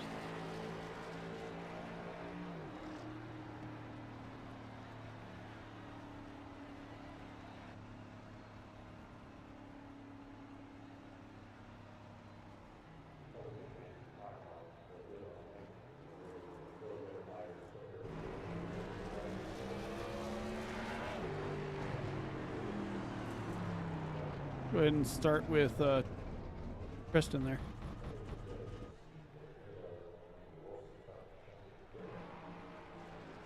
Ready, Alan? Yeah, I'll bring him in. Okay. Trustin, it's Mike and Alan up in the SRM booth. How's it going? Pretty good. At least the teammate got the win. Yeah, look, man, 3 wide at the line. Take us through that last lap, and did you think you had anything for Ryan Roses and Boutwell?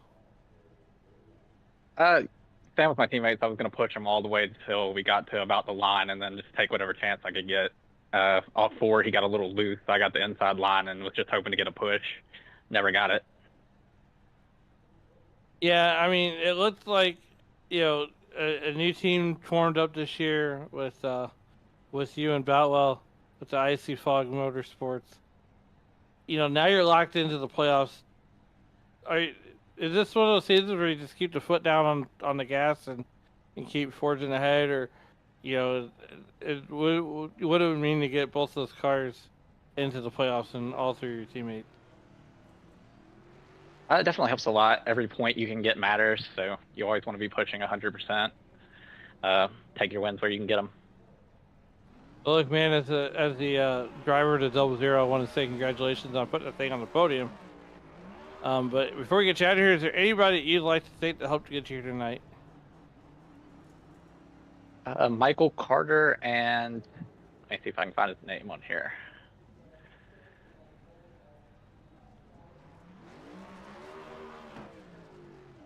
I want to say it was Kane Lee. At one point, we were about half a lap down in a 3-car pack, and we kept it on the lead lap, and that's what put us in this position at the end.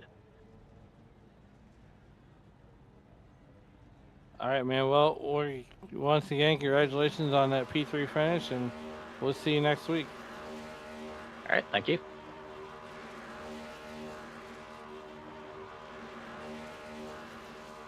Then next up will be our 2nd place finisher of Ryan Rose.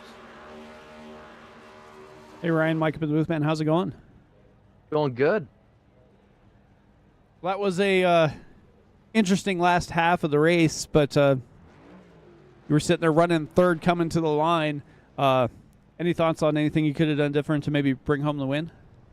Just get luckier, but no, I don't know.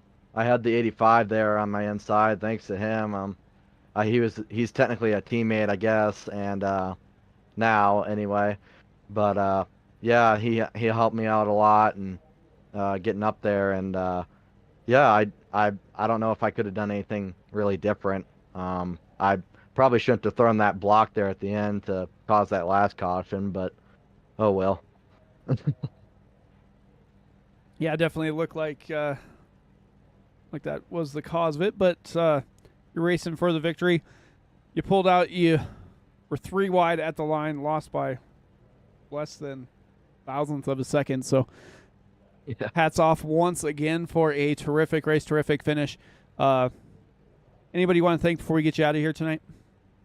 I gotta look at my new team's name, but my mom, my dad, Brett's Electric, they're on the car, and Southern Alliance, those guys helped me out a lot tonight. I didn't even know I was gonna be in the team or not, but yeah, they helped me out a lot, and yeah. Definitely, Matt. Well, congrats once again, and we'll look forward to talking to you maybe next week. Yeah, thank you. Well, last but certainly not least, Mike, you know, this one's going to be a fun one, but here's your winner tonight Sam Boutwell in that number 47 car. Sam, congratulations on bringing it home P1 in a wild finish. Oh yeah, thank you. It was a ton of fun. It was a really great race, really clean race for the most part. Um, had a lot of riding, had a ton of green flag laps, and then ended it up with a really nice 3 wide clean finish. I know it had to look good from the broadcast booth. It certainly did. Take us through that last lap when, through that last run when you're sitting up there in the front and you're like, maybe I do got a shot to win this.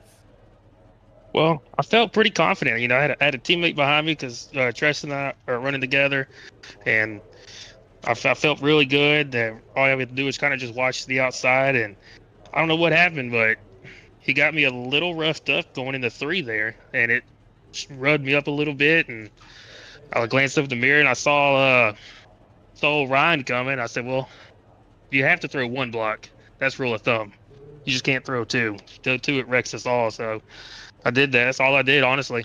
I threw 1 block and held it to make sure it would stick. And hey, it gave a great finish, 3 wide photo finish for us.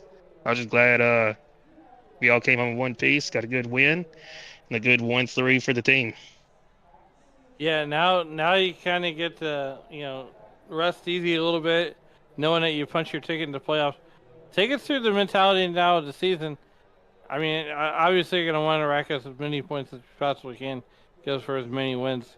But next week we go to a 1.5 miles. What's your thoughts as we head towards Miami Homestead Speedway? Well, there's definitely a lot less stress, I'll tell you that. I get to go to these 1.5 miles and race them and honestly work on my craftsmanship in those races. I don't have to worry about, I have to do pit strategy to get a good points day. I can go out there and run them and race them hard and kind of throw caution to the wind now. It's definitely going to make it exciting for me because now I can go out here the rest of the season, try to help the teammates out and see if we can get us all locked in. All right, man. Well, before we get you out of here, is there anybody that you'd like to think to help get you here and tonight? Sure. First and foremost, thank you to Jimmy Grande Ford, the dealership here locally. It's a great place to buy a car or truck. Icy Fog Motorsports, of course, with myself, Tristan, and Rob Mooney, having a great season looking ahead of us. And thanks you guys for putting on an awesome broadcast, and thank all the ECR guys for hosting this league and allowing us to spend our Saturday nights together. All right, man. Well, once again, congratulations on the win here tonight. Up 24 spots to take the checkered flag, and we'll see you next week at Miami. Thank you. And that was the voice of Sam Boutwell.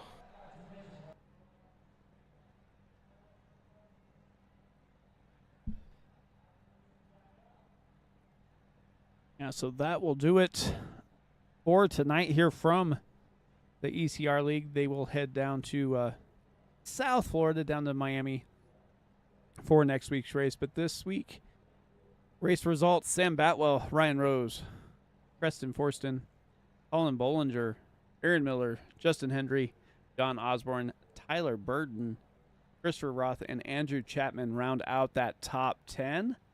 Go back to Derek Catt, Kyle Diaz, and Tristan Bailey with the last lead lap car. Bradley Rivers, Rob Mooney, Anthony Ludi, Matthew Craigo Jr., and Adam Boughton, the top 18.